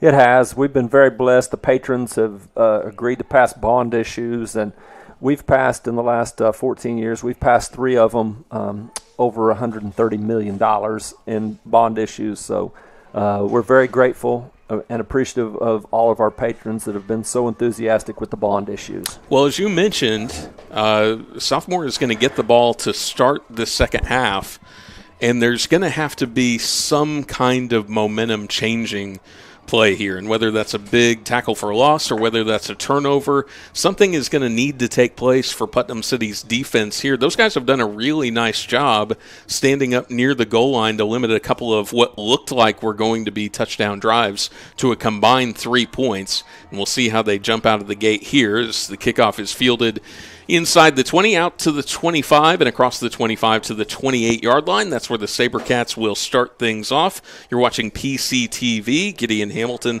along with my partner Dick Ballensafen, with you this week. 17-7 is our score. Southmore leading Putnam City. And all things considered, on some of the results that have happened this year, this has to be a surprise to a lot of observers, at least what's happened so far in this game. I just got a text message from another athletic director, and he said, I'm surprised what's going on over there at PC Stadium. So you got to give credit where it's due. They've come out, Southmore has a good game plan, and we'll see if any changes happen. Look how wide their receivers are. Like you're talking, they're out past the numbers. Yep. 2 wide. One at the hash, one outside the 30-yard line, and the inside handoff is to Tylen Diggs, who had a really big first half. Not this time, though, as he is brought down, among others, by Nasir Nelson, who leads the team with 12 tackles for loss this season, and steps up and makes the play. Yes, that was very physical, and I watched the linemen on that play. They appeared to come off the ball more aggressively than they had in the first half, if you watch that carefully. 2nd and 10 from the 29-yard line. 2 wide to the strong side. That's the near side. Hayes is going to be pressured and now fires, and that one was a little bit too hot to handle for Tylen Diggs, who was along the sideline. If he's able to corral that, might be close to a first down because he had a few yards in front of him. But again, Hayes is having to improvise because of that pressure by the defensive front. I thought Hayes could have run that for more yards, too. He chose to pass, and that was kind of fortunate for Putnam City. This is a big play right off the bat. 11-18 left in the third quarter. If you can stop and get them off the field, this is big here, Gideon. Yeah, absolutely. This could be the change of momentum that we talked about coming out of halftime. 11-18 left to go in the third quarter. Southmore a 10-point lead over Putnam City. Here comes the pressure again, and here's going to be a flag. Hayes tried to get away with that one. It did cross the line of scrimmage. I don't think he was outside the tackle box, and I think this is probably going to be a hold on Southmore anyway. That penalty is declined, and Southmore is going to have to punt the ball away. Yep, that's the start that the Pirate defense wanted. Number 22 for the Pirates just then, Deshaun Buford. Yeah. He rushed with some real discipline, if you saw that. He was going in, and he was not going to let the quarterback get by him that time. If you saw that, he broke down and made it tough. And then I think, again, Trip Alexander was held on the other side, the other tackle. It's going to be Mitchell, or I think, Mitchell Taylor, who is back here at the 40-yard line. That was a dangerous catch there, as that was near his ankles at the 40, but he's able to make the most of it and get to around midfield, and so Putnam City will have excellent starting field position here, and you reel off a big play and you can feel the tide start to turn.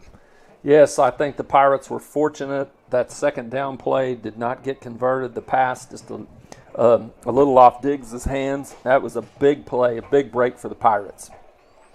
All right, so Putnam City looking to start this quarter the way they started this game, in which they had a 65-yard touchdown drive. This will be much shorter, as this actually starts in SaberCat territory at the 48-yard line. Turn, fire, catch, and this is going to be a decent gain on first down for Savion James, who breaks a tackle and eludes a couple of others and gets down to the Southmore 46-yard line. They're only going to call it good for 2 yards. A lot of action for a little gain there, but Southmore had that defended well. They were up close to the receivers that were blocking and had a problem. 2 wide receivers to the near side, one to the far side. Turnbull out of the pistol with Sloan behind him. And here's Sloan, spins out of a tackle inside the 45, and he's going to be carried across to the 41-yard line. So this will bring up 3rd and 4. This is a really important play for Putnam City. You would think they're far enough downfield to make this 4-down territory, but they'd love to pick it up on the first play. Right, I think it's definitely 4-down territory in the situation of the ball game. You have to go here, and I bet it's a quarterback key. Turnbull looks to the sideline for the signal. Play clock at 15 and counting. 3 wide to the near side. Turnbull's going to turn and fire, and that pass is complete. And that's going to be to Mitchell Taylor, and that is good for a first down for Putnam City inside the 5. 28-yard line. Yeah, that was a really nice ball by CJ. He threw that well. It looked like he had a lot of confidence. Yes. And the route was open, and those are some routes that have been open for them earlier in the game as well. Well, Southmore's given the same receiver a 9-yard cushion. Turnbull fires this one deep downfield. Oh, it's caught inside the 5, and touchdown Pirates. Savion James. Oh, my gosh, I thought that one was in trouble, and it went through the defender's hands. Savion caught it right at the peak and was able to go into the end zone. Wow, what a play there made by Savion James, and Turnbull had a lot of faith in his receiver. That was an unbelievable catch, and I thought it was close to offensive pass interference, but it wasn't called that way, so you let that go. I thought that was amazing athleticism by James. Yes. And a play that could certainly turn the trajectory of this game around. The kick is up. It's good, and it is now a 3-point game. Southmore leads PC 17-14, 9:26 left to go in the third quarter. You're watching PC TV. Southmore 17, your Pirates 14. That was the start that they needed. Hey, y'all are killing it, by the way. Doing a great job. Thank you.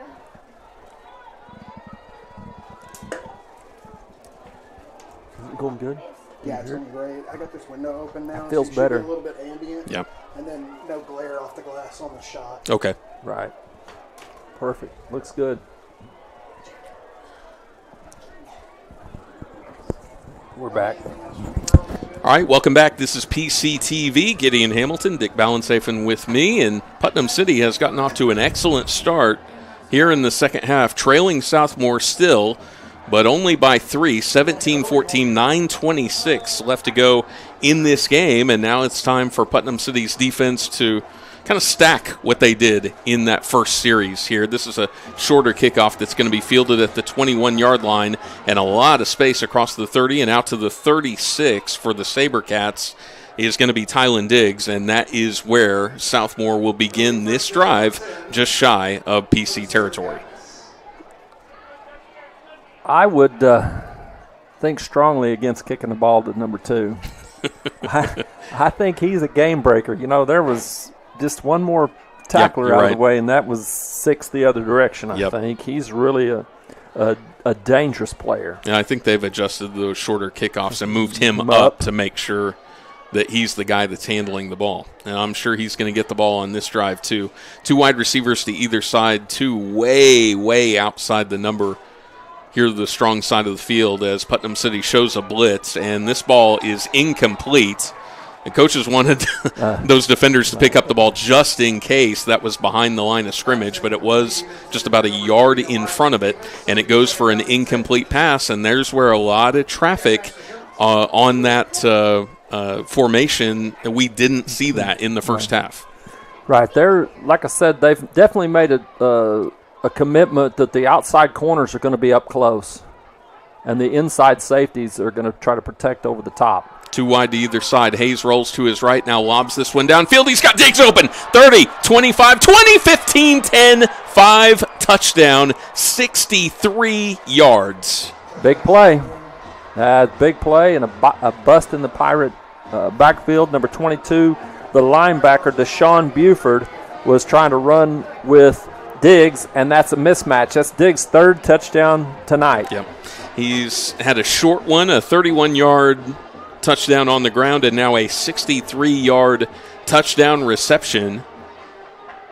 And you've talked about getting the ball to him, not necessarily just on counters or on direct handoffs, but getting him the ball in space, and that's what they were able to do there on down the field. Right. I think that mentioned earlier to get it to him in space, but I also, when someone's a dominant player like that, I think you have to spy, especially in high school football. I think you have to account for him at all times.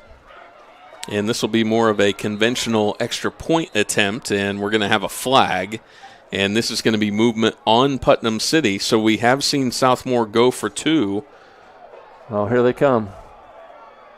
And now they're going to put in a different formation, and we're going to see Beckett Bailey come off the field. Well, the ball's going to be on the 1.5 yard line, and they're going to go regular formation. Looks like they're going to hike it, snap it directly to Diggs on the Wildcat. And this is a little bit different. We've seen with two H-backs in front of him, one to either side. Now they're lined up to the strong side on the left, and they were able to give him enough of a push there where he's able to wheel in, and that was an easy 2-point score there. And that makes it an 11-point advantage for Southmore here. 9:05 left to go in the third. So Putnam City not able to stack defensive possessions there as they give up the big play, and Southmore once again with this advantage. You realize that there's only been 2 minutes, 55 seconds in the third quarter, and there's been 15 points put on the board. Not quite 2:55, not quite what points. we saw with those two long scoring drives to open the game, as now we're starting to see some fireworks. But the fact remains now for Putnam City, there's a lot more pressure on the offense to score to keep up if you're not going to be able to make stops on the other end. Right. Like I said, I just think from the jump, you have to count for Diggs. You cannot let him run freelance all over the place. You know, Bill Belichick, he used to always say, I'm going to take away your best asset. Mm-hmm. And that was his defensive philosophy. Worked great in New England. It's not worked so well in North Carolina for him. But you cannot let their best player go that easy. I mean, he came out of the backfield instead of running a wheel route down the sideline. He motioned out of the backfield and ran a post and ran by everybody. Mm-hmm. Yep.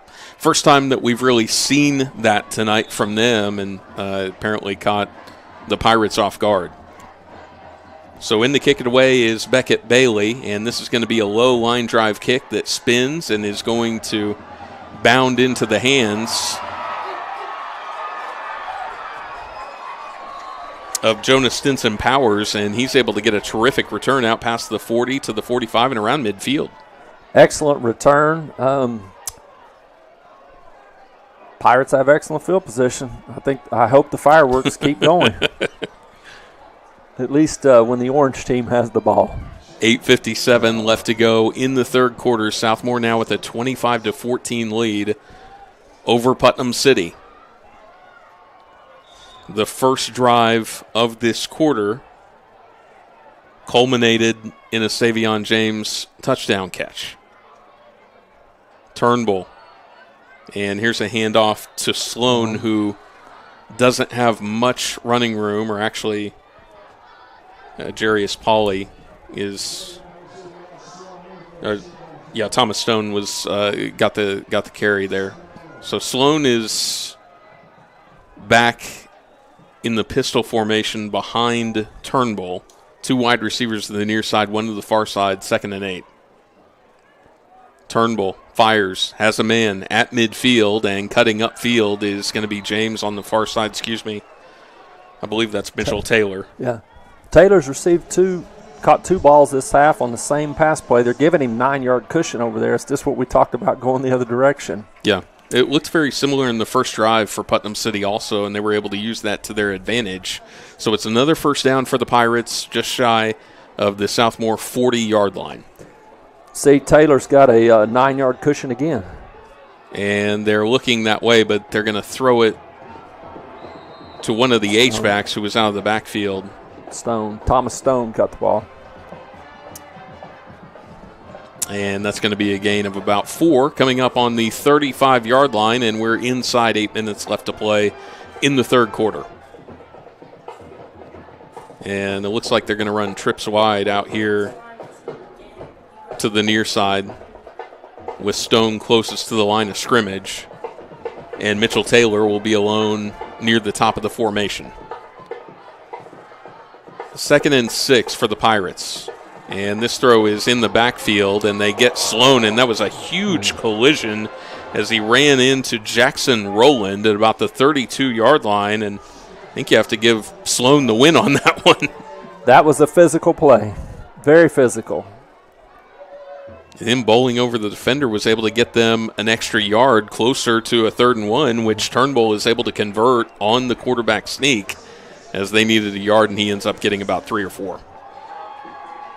7 minutes to play in the third quarter. Southmore on top 25-14 over Putnam City. And again, there will be 3 wide to the near side of this formation.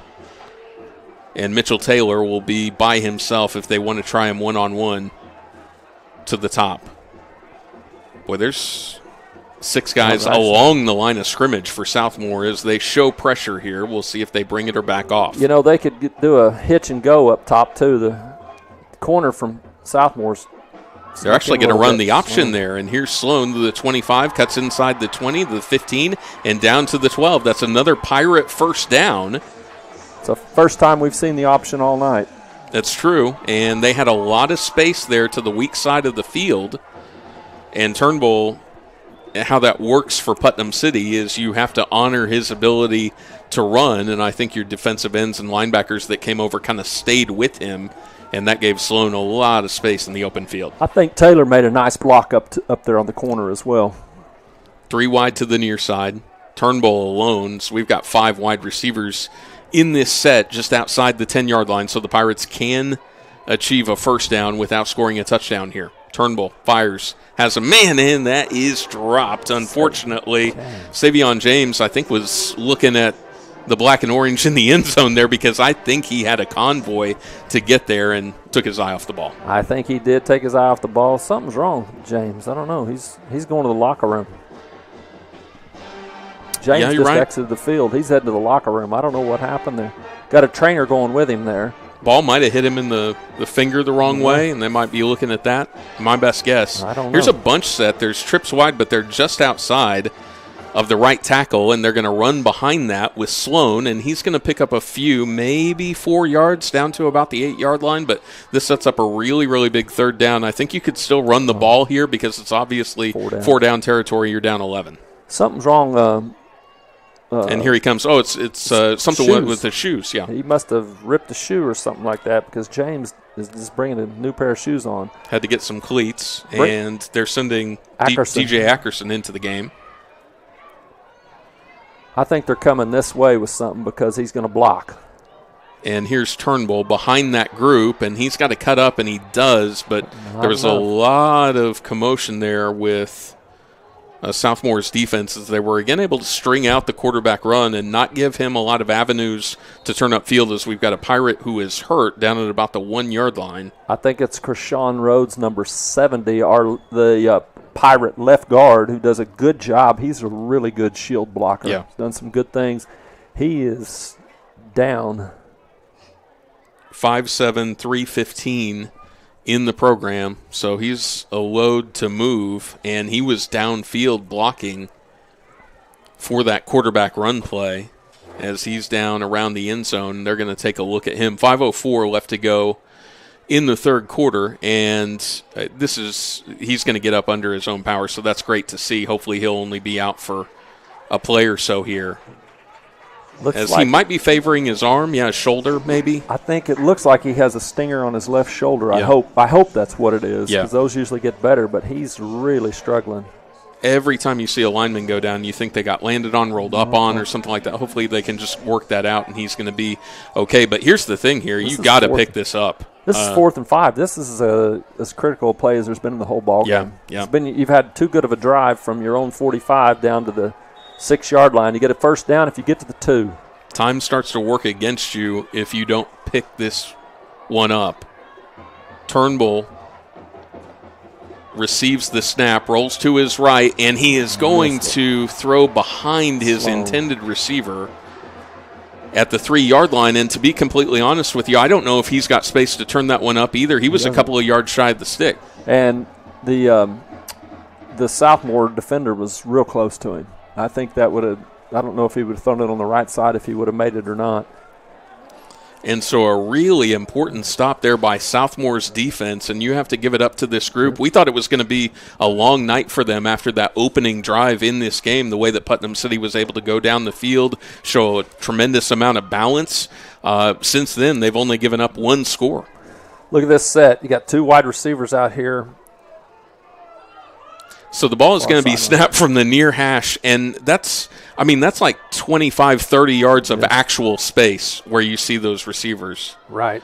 And typically you want to try to run out of this just because there's going to be a lot of room that you can bounce outside. Instead, they run straight up the middle and pick up maybe a yard or two. But that's what Coach Jones said about this group is, hey, we're going to run the spread, but we want to run out of the spread. We think that's the most effective offense that we can be, is to try to create gaps and seams to run through and then sprinkle in some pass there. Trips wide, and for Putnam City, that's Bishop Moore out there, and he needs to get closer to that action. And Huffman's out there with him, but they're still 3-on-2 up there, and then now they just...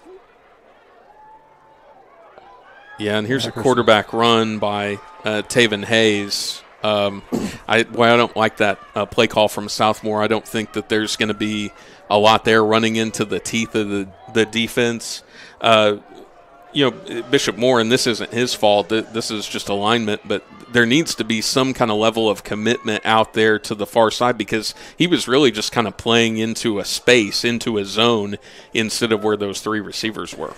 And right now, I guess that's okay alignment there. 2 wide, you've got 1 press and then a couple of safeties for that side. And here's some pressure, and this ball is going to be incomplete. I can't believe Taven Hayes was able to get that away as he was pressured by DJ Ackerson, and the pass was still almost complete out at about the 10-yard line. That was not going to be anywhere near the first down, but I thought when he let that one go, that could have gone anywhere. Right. I thought Ackerson got a hand on it, too, and it still looked like it went all the way to the receiver. Yep. So it's quite a play. That was an important stop for the Pirate defense. Well, and you can get the ball back in really, really good field position here as – Beckett Bailey is going to kick the ball away from midway into his own end zone. The ball snapped over his head and out of the back of the end zone for a safety, and that's a huge play in this game. So 2 extra points on the board for Putnam City, and they're going to get the ball back on this drive anyway. Should get good field position, too. I would predict if you'd get it at least at the 35. You got to be plenty deep on your kicker. And not to be hard on the deep snapper here, but to paint a picture for people, and you saw it here on PCTV, but if you look down for a second, I mean, that thing went, I'm trying not to exaggerate here, but 6-8 yards over his head and way out of the back of the end zone. It didn't stay on the turf. It hit on the track. Right. It wasn't something where it wasn't something where we see sometimes where you reach up and it just goes over his fingertips, or you go through the hands. That was no doubter out of the back of the end zone. So a lot of pressure there on Southmore. Gideon, that was so far back, I don't think they would tell him to do that intentionally. No. You think No, because then what you're doing is you never give a team 3 points. You could do that in a scenario where you're up by 7 late in the game with like 30 seconds left or something. Yeah. But not in that situation. Looks like, are they going to punt it? Yeah, this is going to be Beckett Bailey punting the ball away, and this is going to be kind of a short kick that's fielded at the 45-yard line to midfield, and cutting up now to the 40 and inside the 35 down to the 30. So this is another one, Dick. Keandre Huffman with a really good return. There's no flags, and this sets up Putnam City inside the 35-yard line as we've got a Pirate who is down there. Stinson Powers, number 24, is down, and it looks like he's holding his shoulder. I mean, I may be wrong, but it's something. He's had a really good game so far. We'll hope that he's okay. He called his name. I want to go back to the decision to punt there. Why on earth, when you've got a kid that has kicked, he's been kicking it routinely 60 yards in the air. That mathematically, I don't understand that either, because if he kicks it 60, it at least gets it down to the 30? And he might have thought, I can put some English on this, and maybe it's going to be hard to field, and we can get the ball back, something like that. But it just made no sense by the numbers to do that. Huffman's a very good athlete, and he can handle. And they're working on Stinson Powers on the bench here. He looks like he's going to be okay. And here's a big gain on first down as sudden change, and they go with Rod Sloan, who's inside the 25 and down to the 22-yard line. And this is going to be a first down for the Pirates. And how bleak this looked literally 45 seconds ago, and now the Pirates are on the move. Yes, they are. That's a good play. Use Sloan in motion here again. Turnbull is going to hand Rod inside the 15, carrying tacklers inside the 10 and down to the 7-yard line, and that's another first down for Putnam City. I think Putnam City's setting this up. Did you see what I saw? They've done that twice in a row. Wouldn't shock me for Turnbull to keep it and go around the other side, where the action is going all the way from. We'll see what kind of story that they're telling here. Sloan is going to go in motion, right to left. And they're going to hand to him again, and inside the 5, down to about the 2-yard line. So this is going to be 2nd and goal from just outside the 2 as the clock runs under 3 minutes to play in the third quarter. They brought the big package in. Alexander's coming in along with linebacker Deshaun Buford. They've run that play to Sloan. And also I want to mention number 70, Krishawn Rhodes, is back in the game. Yes, I just saw that. Must have been a stinger. They've run behind him twice. Just about 2 minutes to play in the third. Turnbull hands off to the fullback, and that's a touchdown for Putnam City. Right up the middle to Deshaun Buford, who was able to take that first man through, and nobody had time to catch up to him. And all of a sudden, Putnam City has gone from down 11 to extra point pending, perhaps here, down by 2. Right, this is well, I said fireworks. Third quarter's full of fireworks. Gideon, how many points have we had in the third quarter already? It was 17-7 at the half. Hold is down, kick is up, and the kick is good. And so we have had just as many points scored here in the quarter as we did in the entirety of the first half. Yeah, that's definitely a ball game now. 2:04 left to go in the third. You're watching PC TV.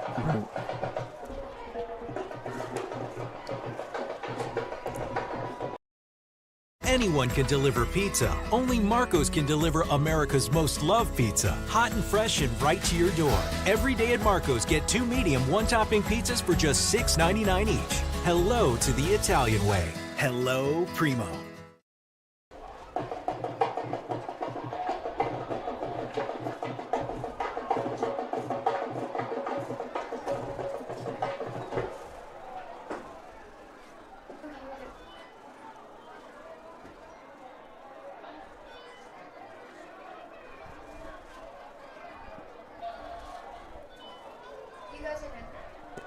What? Okay, we're back. All right, welcome back to Putnam City. This is PCTV. Gideon Hamilton along with Dick Ballensifen here. 2:04 left to go in the third quarter. And Putnam City has roared back from an 11-point deficit, now down only 2. And kickoff is going to be fielded inside the 20 and brought down. Didn't field that cleanly, and that cost him to... Well, and I wonder if he thought that ball was going to go out of bounds and then at the last second thought, I better pick this up just in case, because otherwise that would just be kind of a long onside kick and things go from bad to worse. I tell you what, DJ Ackerman with that play on third down to disrupt what Southmore had going, that led to the bad snap, and everything's been a domino effect from that Putnam City defensive play set that happened on the previous drive. Another formation over here. Again, the depth or the width of the Southmore wide receivers is just unbelievable. Only one defender over there, and that's an incomplete pass. And that was probably Hayes is probably one of his worst throws of the night. Yeah. Because there was no reason for it. He's done a really good job and hit some big throws. Stinson Powers was out there. Nasir Nelson helped get some pressure on him, as that's one of the things that you're noticing here is Pirate pressure is increasing with each of these defensive stands. Right, I think the confidence is improved. Hayes back to throw, again pressured, and this pass is going to be complete to Elijah Bemis, but he's only able to get back to the original line of scrimmage just inside the 20-yard line. 1:42 and counting, and Southmore again having trouble coming up with a positive play. I think you have to keep track of digs here. 2 wide receivers to the far side, 1 to the near side. Have not seen a lot of the short routes that were the secrets to Southmore's success in the first half. Diggs is lined up wide here to the near slot.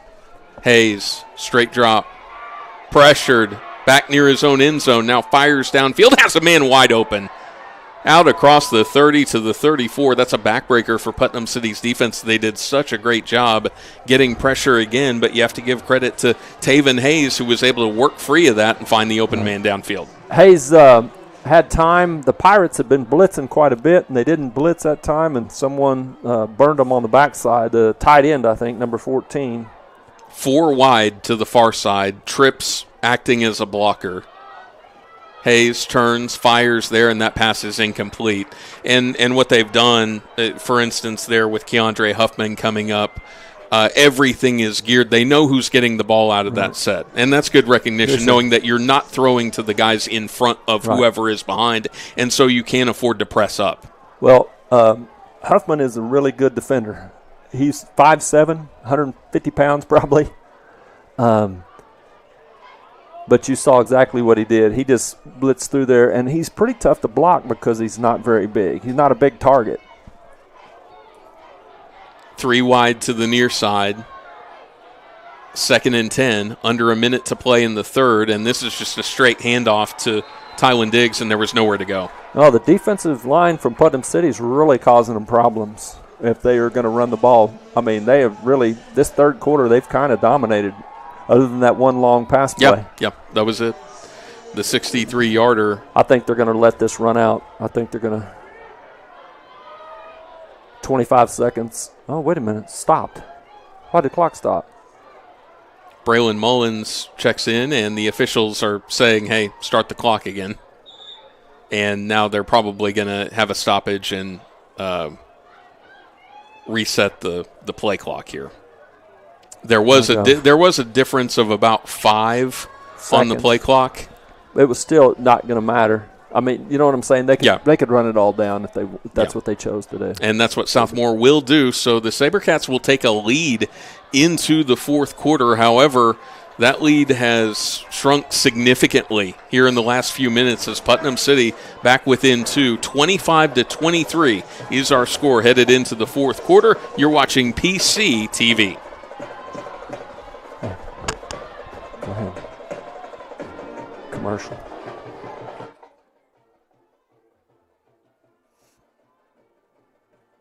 From the Sonic Department of Research and Deliciousment. They say you can't put a price on fun, but they don't know what the heck they're talking about. Fun's now $1.99 at Sonic with creamy queso wraps and more. Take that, they. The Fun 99 menu. 5 items, always $1.99.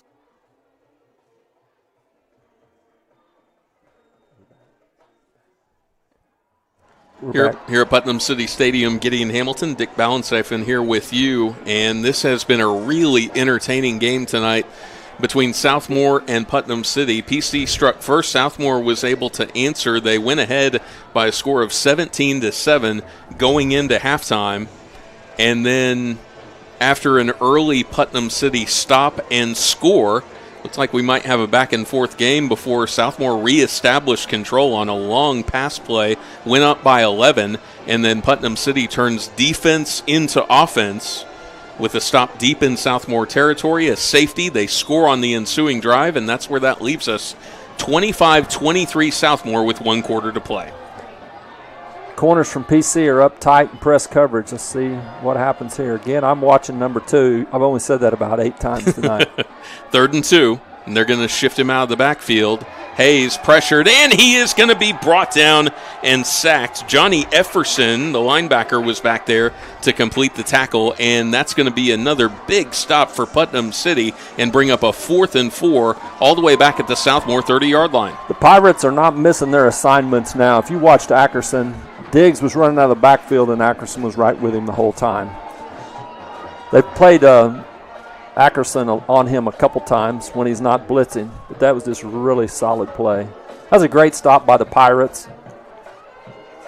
Snap again is high, and Bailey is going to get this one away, and this is going to take a Southmoore bounce inside the 45-yard line and roll dead at about the 40, and that's where Putnam City will begin this drive. So can PC come all the way back and take the lead here?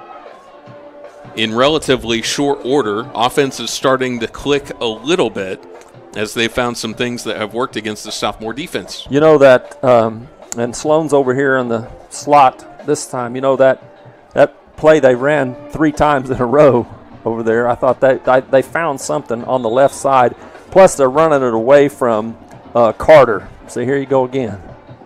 And this is going to be a quarterback keep, and Turnbull is going to have a lot of room out here to the near side. There are 2 flags on the field. And they got the Pirates for holding. Yep. You didn't even need the hold in that situation. Turnbull had huge. He had already gotten around tackle. Yep. And was probably going to have a first down, and instead this is going to be – now the hold occurred downfield, so I don't think this is going to be a classic 1st and 20 here, but it is going to erase what was going to be a big play for PC. Looks like it's going to be 1st and 10 again. Yeah, where they readjusted and dropped the flags. It was right around where the first down marker was, so this was probably one of the receivers that was blocking on the edge. So it's going to be first down and, about 10.5 yards here. Turnbull, handoff. And this is Sloan. Yeah. Looks like 5. Yeah, tough run there as first contact was only about a yard or 2 downfield, and he's going to get to the 45-yard line. Good play again. They're just running him right behind Krishawn Rhodes. I mean, it's just – we're doing this. They've done that play 5 times in the last 5 minutes probably. 2 wide to either side. Under 11 to play in this game. Putnam City trails by 2. Empty set. H-back to the far side. And Turnbull is going to look toward the sideline to get the call. Play clock at 4. Got to go. And here's a handoff to Sloan, left edge. Got some room, and he bounces it outside, and he's going to have a first down inside the 45-yard line. Good play. Ran a little different angle. Didn't take that up the middle. Took it outside. Same play. They've really found something with this motion. It's not a counter. It's just a straight motion, almost an inside reverse. Mm-hmm. Yep. That's really been effective for them. They got Sloan over here again. Pirates on the move at the Southmore 43-yard line. 1st and 10. Empty set. Turnbull looks. Clock continues to run. Play clock now at 10. Turnbull, straight drop, fires. And that one was nearly intercepted. And cutting in front of that one for Southmore was number 9, Sheckler Morgan. If he catches that, he's gone. I think you're probably right about that. A lot of people say that on broadcasts, and you think, well, maybe, no. But there was nobody that was going to catch him. No, there was a lot of green there. That was no way. That was definitely a break for the Pirates. Yep. And a good read there by Morgan. Outstanding. 2 wide to the near side, 2 wide to the far side as Sloan goes in motion again. And Turnbull is going to keep, and Southmore was not fooled by that. Pickup of maybe 3 as Turnbull was able to make something out of nothing, but the SaberCats stayed at home. Yes, they did. They were fundamental on that play, and they were ready for the counter. Yeah. And we've talked about telling the story with that play and then turning it around and using misdirection when you expect one thing and doing another. They've done that a couple of times with that play, but Southmore has remained really, really disciplined on defense. Well, they did it the time when Turnbull got the first down, and they called holding on Savion James. Big 3rd down play. Turnbull, straight drop, has a man over the middle, and it's caught inside the 30 and down to the 29-yard line. A big conversion there as Thomas Stone makes the catch. That's a big play. Turnbull hit him right where he's supposed to, right in the hands. That was a nice play, nice execution. Pirates are on the move. Stone's had a couple of important catches so far in this game as the clock runs under 9 minutes to play here. Putnam City still trailing by 2, but on the move inside the 30-yard line of Southmore. And this is going to be Rod Sloan alone in the backfield.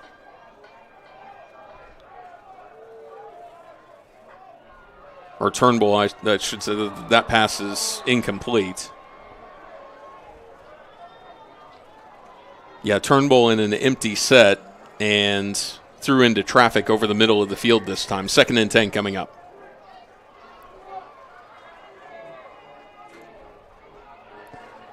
Putting Sloan, it looks like, on the initial call on the other side of the field, looked like they're going 4.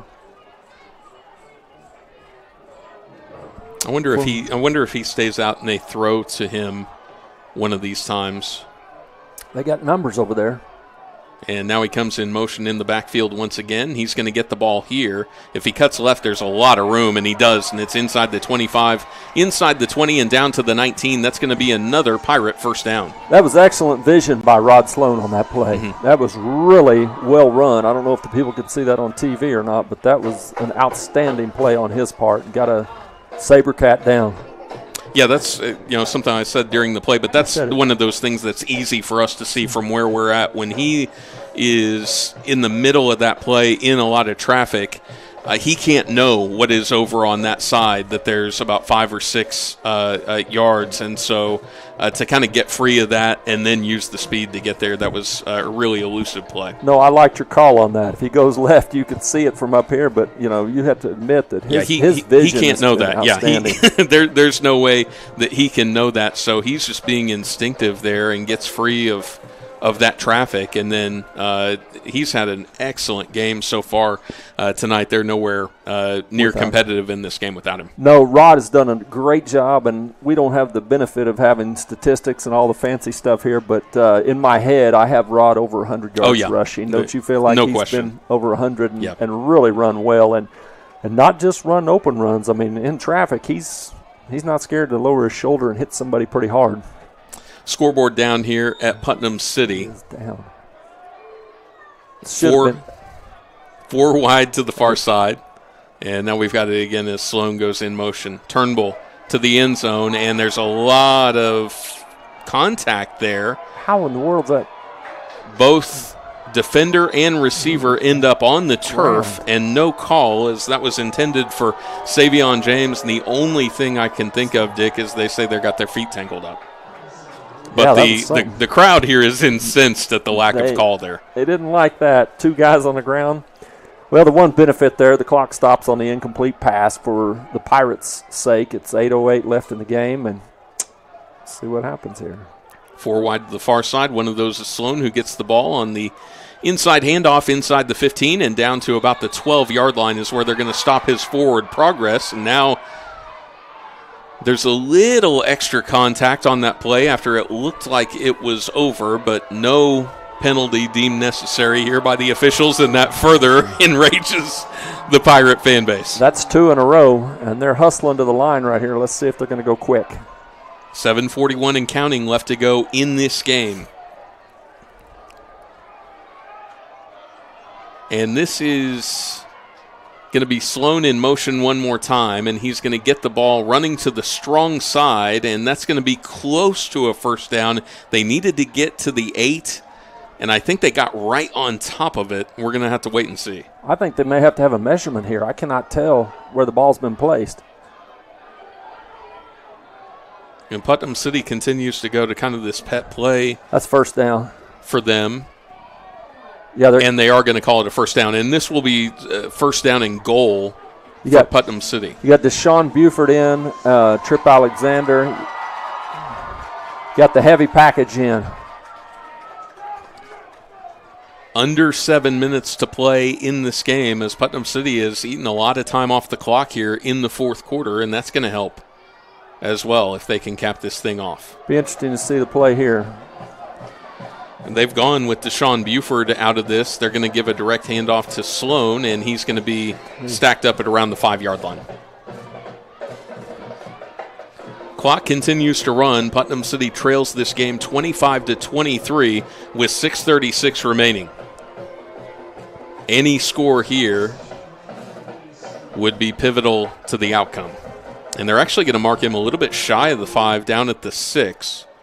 So a yard further to go for the Pirates, and now we're going to see an I formation for Putnam City unless they motion out of this. And, yeah, Turnbull is going to go under center for one of the few times in this game. Receives the handoff and gives it to Buford. Up the middle, spins in, touchdown Pirates.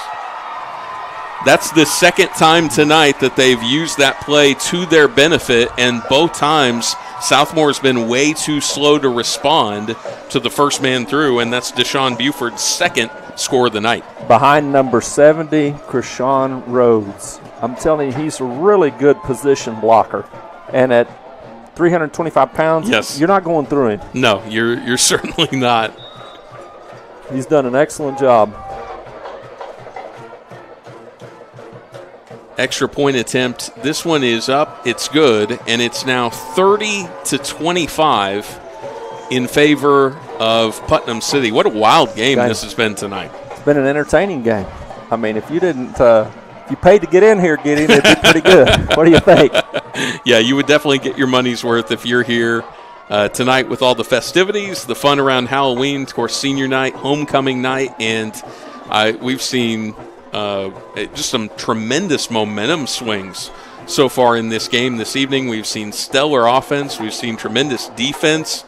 Seen some big plays on special teams tonight. So this game's kind of had it all. And when you factor in the drama and what this game means to both of these teams in terms of their district standings, their playoff aspirations, this is about as good as it gets. No, definitely a competitive game. A lot of fun to watch. If you have a rooting interest, it's really had you on the edge of your seat. Just been a good game. You know, and I want to give it up to both coaching staffs. Gideon, both coaching staffs have really prepared their teams well. Yeah. They've done a good job, and this is going to come down to the last 6 minutes. Kickoff in the air. Again, a shorter kick, and this is going to be fielded at the 15-yard line out to the 25, 30, and across the 35 to the 37 for Southmore. That's going to be Andrew Eagle.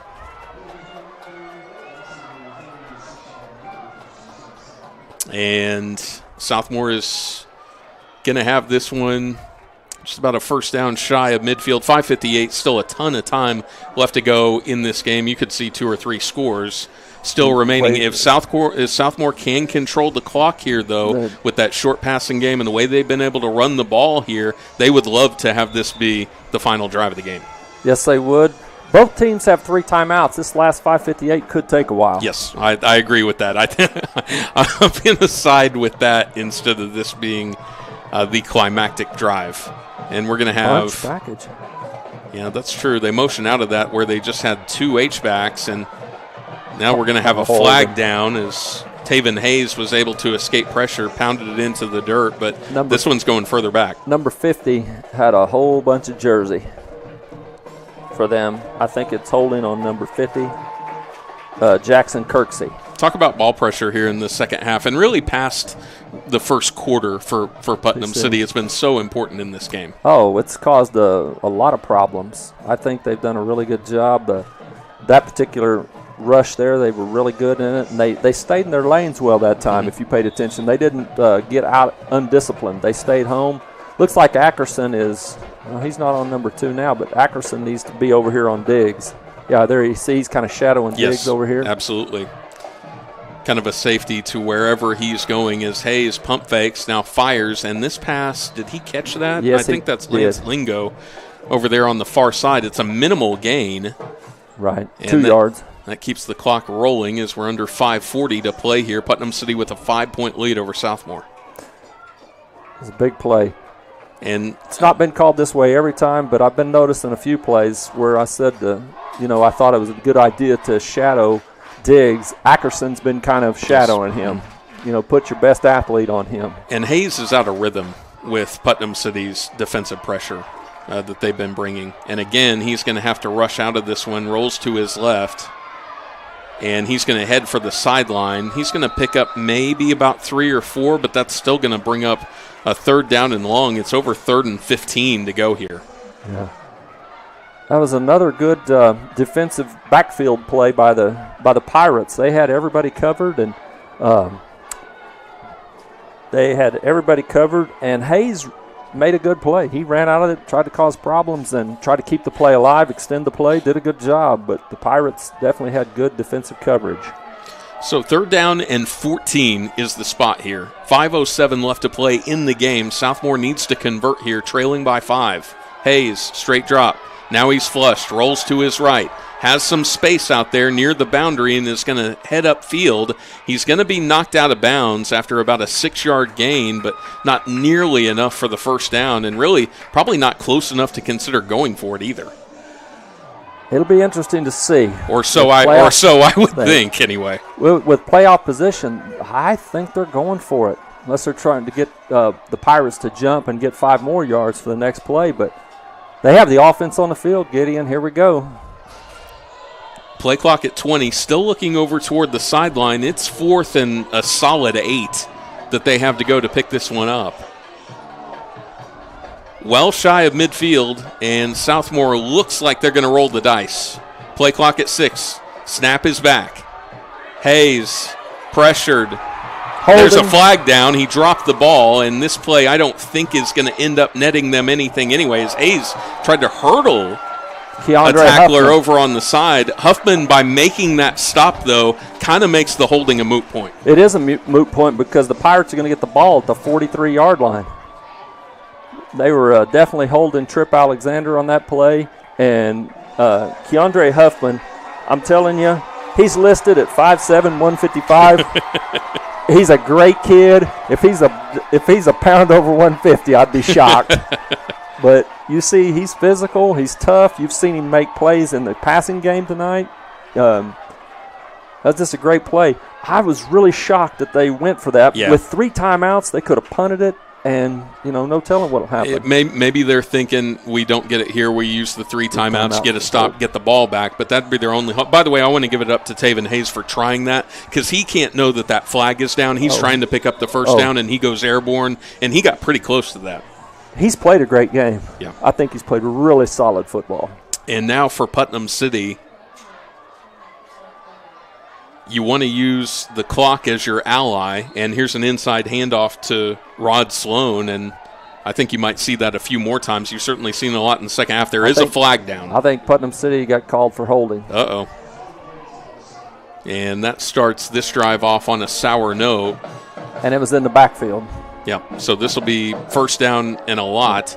And this is where it's going to be curious to see if they do run the ball. Don't pick up that much if Southmore does elect to start using those timeouts now on this drive. I would think they would have to. This is a big play right here for the Pirates. You got to get some positive yards. You can't dink around. Yeah, this is a good 1st and 20 here for the Pirates back in their own territory at the 46-yard line. Turnbull. Oh, he's going to throw this.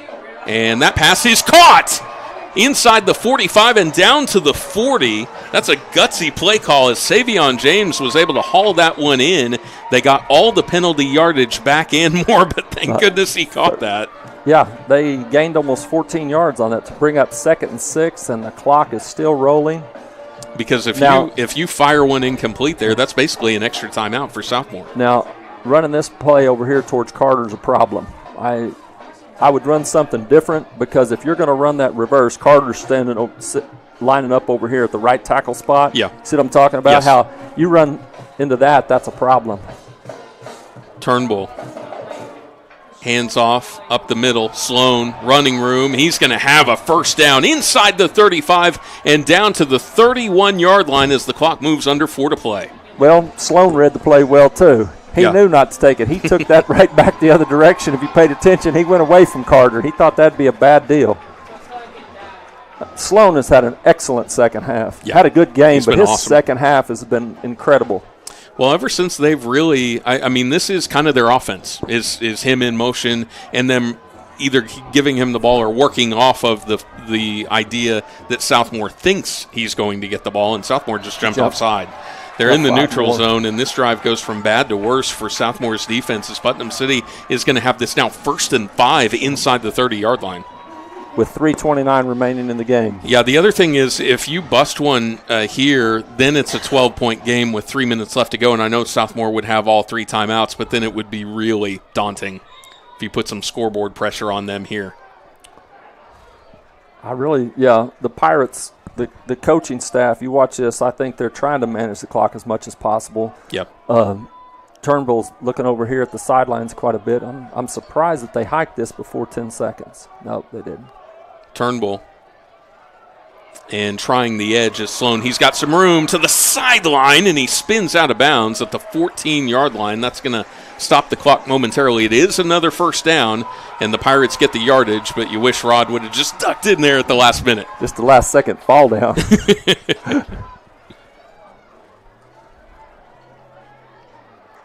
As he continues to be certainly the offensive MVP of this game for Putnam City tonight. Uh-oh. And we've got a flag here. This is an illegal procedure on Putnam City. So this is going to be 1st and 15 from around the 19-yard line. Krishawn Jones got a little excited. I think he thought the play was coming back to him again. He just wobbled a little bit in his stance. And you don't necessarily mind having a little bit more to go. You can eat the time off the clock, and they started again after the penalty. I think that the Pirates could still milk a little bit more. Yeah, you're right about that. Play clock at 11, and Turnbull's looking at it, and finally they send. What in the world?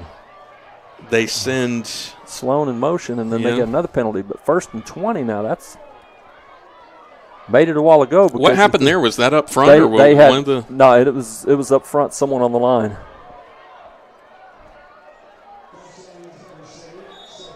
All right, so now 1st and 20 from the 24-yard line. They keep winding the clock after the penalty. I don't know if they should do that. I don't know. Because then they could just get a false start 10 times in a row and run the clock out. And now the clock's out. The clock is literally out. 2:16. Yeah. Play clock is at 4. Pistol formation. Turnbull. They're going to run the option out here, and he's going to keep this one. Wise move, as Southmore's defense was geared to go with Sloan there. He does a good job of cutting it up and getting about 5 yards out of it. And Southmoore is still not using their timeouts. I can't. Man, they let that go quite a ways. And finally, the SaberCats are going to stop the clock here at 1:52. So along with the clock running after the penalties and then Southmoore letting the clock run down a little bit more, you're talking about a good, safe to say 45 seconds that's off the clock there that is in Putnam City's favor, as they're going to have it 2nd down and about 16 at the 20-yard line. And they'd love to just get a first down here and win this game. They get a first down, and Southmoore has not used their timeouts. They may use them, but they may not be able to with the 40-second play clock, they may not be able to the scenario I'm thinking about, you get 5 yards here, they use another timeout, get another 7 or 8 yards, then you pick it up on 4th down or even 3rd down with one more timeout. I think you're still in kneeling range. Yeah, I think so. Yeah. And we'll see what I mean, Putnam City at this point, we were surprised earlier in this drive when they threw to Savion James that actually turned out to be a big play and in hindsight worked out really, really well, but there's no way they're going to throw the ball the rest of this game. I would not throw it. 3 wide receivers to the far side, 2 to the near side. One of those is Rod Sloan, who will go in motion, and he will get this football. Left end, cuts up to the 15, inside the 15, down to the 13, and that's going to bring up 3rd down and about 7. Yeah, and another timeout by Southmore. And if you can get a decent gain here, that could set you up for an end game scenario. Now, what happens here, Dick, if they pick up 2 or 3 yards? Do you run the field goal unit out there? Do you try to run some more time off the clock? That would be kind of an interesting decision ahead for Willis Alexander. Does Southmore have one more timeout left? Sophomore has one more timeout remaining. I don't know. I think you run your best play here to try to get 7 or 8 yards.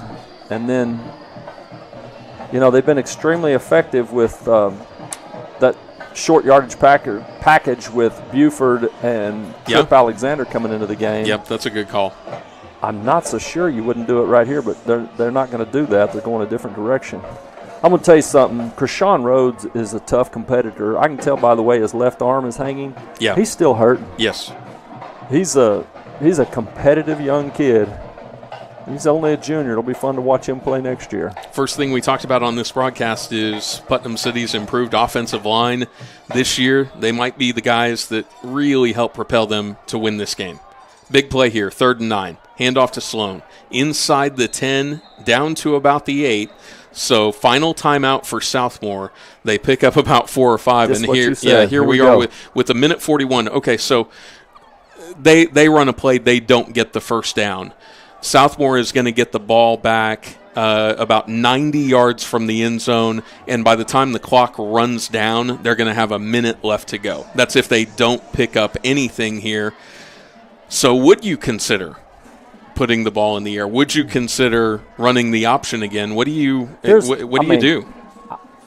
Do you do what's gotten you down here every single play? I think you have to rely on what Coach Lane and Coach Alexander feel like the best offensive play they have. And I think they're going to run it.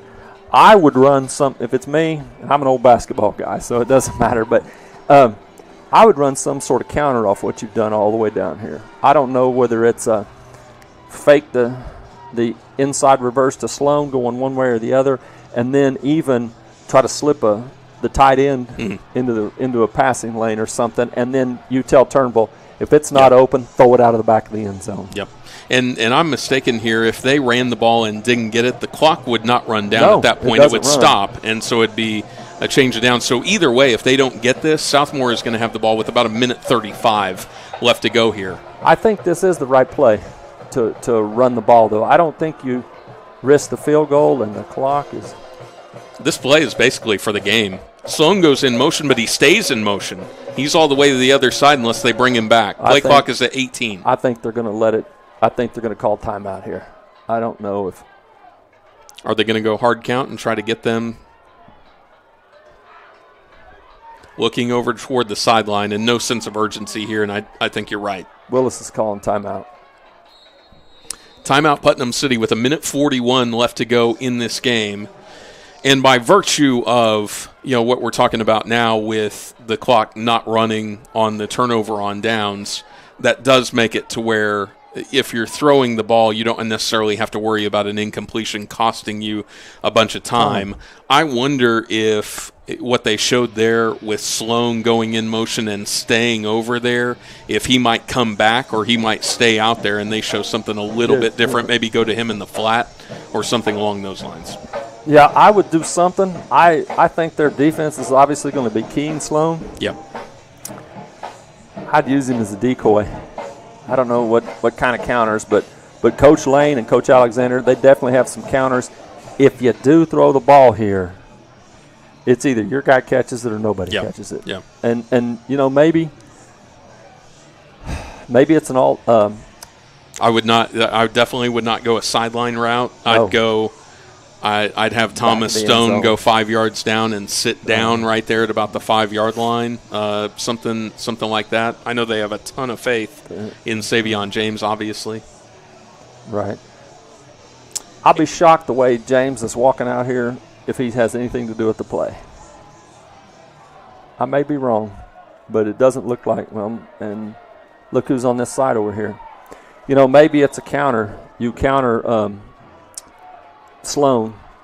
Sloan goes in the counter. Your H-back's over here too. Yep. And then Savion's one-on-one. 4th and there 5. He goes, see? First down basically wins the game here. Sloan keeps it inside the 5, touchdown Pirates.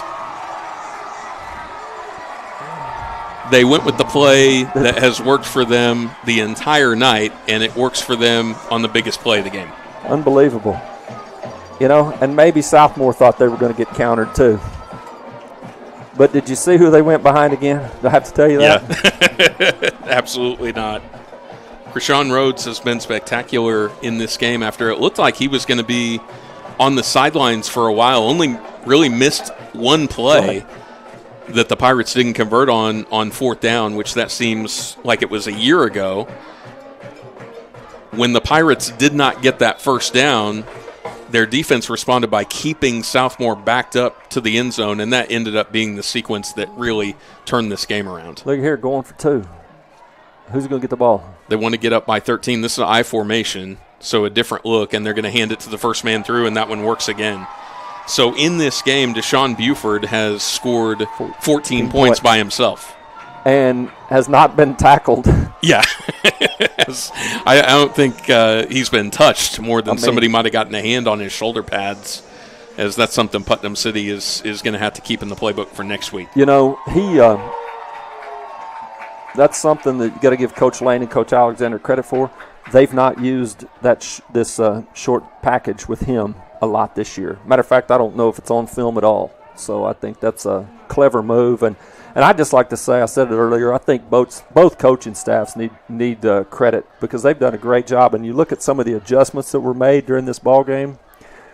The Pirates started using Ackerson as a shadow, as a spy. Mm-hmm. Yep. You watch this. I guarantee you this next series, he's going to spy him again. Well, there's still a lot of time left here. Now, Southmore doesn't have any timeouts remaining, but there's 1:36 left to go. You get a good kickoff return and maybe set something up. But what has happened here in the second half is that this has gone from a 25-14 Southmore lead to a 38-25. I'd kick it out of bounds. Deficit. No. And this is a deep kick that is going to be fielded, and this is Tylen Diggs. And he's going to be smothered at about the 23-yard line. So good coverage there by the Pirates. That means Putnam City has reeled off 24 points in a row in this game. 2 by way of safety, a 2-point conversion, and 3 touchdowns. They've really played well, and they've had a great second half. Yep. I mean, at the pace they put it on in the second half, they just scored 56 points. Or let's see, 31. And you're looking at, again, another thing that has happened here in the very unlikely scenario where this would factor in, you're almost at max district points. Right. You have to get a stop here against Southmore, who wants to stay in this game. Hayes, straight drop, looks to the sideline, has a man that is caught, and out of bounds after a 9-yard gain is Ashton J. I'm watching the different matchups, and DJ Ackerson over here, he is really late in this game. He has been assigned to do not let Diggs get out of your sight. He kind of let the receiver go by him here, and let's watch what he does here. Hayes pressured and just has to heave that one out. And we'll see if they ruled he was out of the tackle box because that was, it was not back to the line of scrimmage, not even close, and they're going to call intentional grounding. Tripp Alexander had him in his grasp, too. Yeah. And so they called grounding. He just has had nowhere to go in the second half, and what Putnam City has done to alleviate is one of the coaches got a cramp there at the 37-yard line. I hope that's a cramp. Yeah. Yeah. Coach Alexander's a little excited. That's what happens in a game like this. Haven't seen one from a player tonight, but what they've done, we talked about those short passes were just killing Putnam City in the first half, and they've alleviated that by just getting pressure to where there's really no time for anybody to run a route downfield. No, I don't like this setup here. I always like to have a safety deep. I don't care what the situation is, but 3rd and 14 with the loss of down, and this one is going to be tipped. I think it was caught. Really good catch. Yeah, that was great concentration there by Braylon Mullins, who brings that one in. Now, it's a gain of about 9 or 10. That's still going to be short of the first down, and it'll bring up 4th and 6, but it does make it more manageable. Yes, it does. Again, the Pirates, the second half, I just get the feeling the Southmore offensive line played a great first half. Don't want to take anything away from them. But I think the Pirates' defensive line this second half has really dominated. Pirates get a stop here. The game is over after a few kneel downs. Hayes back to throw. Has a man. That is caught. That's going to be really, really close. Oh, I think he's got him short. That, again, is Ashton J., who went down, I guess, a little bit short. Prematurely. He's short. That's over with. They're going to rule it down about a half-yard shy of the line to gain. Now, there's going to be a stoppage, and I think they're going to owe it to Southmore to measure here. But where the stick is, that's going to be short. Looks like it's a foot short. Oh, he called a first down? How? They got to measure that. Oh, they at least have to look at that. That's wild. Oh, my gosh. That's unbelievable. Yeah, the stick wasn't even on top of the marker, and this one. That's interception. Is thrown out of bounds. There's a flag down on this play, and they're going to call pass interference, I think, on the defense. And I don't know that one either because that was just a break off of a route. The receiver ran a deep ball. And Huffman picked that off. Yeah, the defensive back cut back in, and I don't see where there was any contact because they didn't impede the receiver. Boy, there's been 2 calls on this. Oh, I can't believe they didn't even measure that and called it a first down. That's wild. Because it's not like there was a kickoff out of bounds and you knew if the ball was on the 35, you know there was a first down. It was. We could see from up here it was about a foot to 2 feet short. Pirate defense. Oh, that's a huge hit on David Hayes. What a play made by who else? That is DeJohn Ackerson, who comes in and has a big sack, and the clock is running, and there's no way to stop it if you're Southmore. That was a hello hit. That was kind of a fitting way to end this game for him. He's been spectacular tonight. He's had a great second half. There's no question about it. 2nd and a mile. Hayes wheels out of pressure. Time continuing to tick away, and he throws this one into the flat way ahead of Taylon Diggs. 12 seconds left to go. No, I just have to give it up. I really think the Pirate defense played a much better second half. They held them to, 8 points? Yes, you're right. It was 8 points, and I just thought they played a great second half. And there was the 63-yard touchdown. There haven't even been any chunk plays outside of that. No. A really strong second half by Coach Joe Bear's defense. Really did a great job. 12 seconds left to go.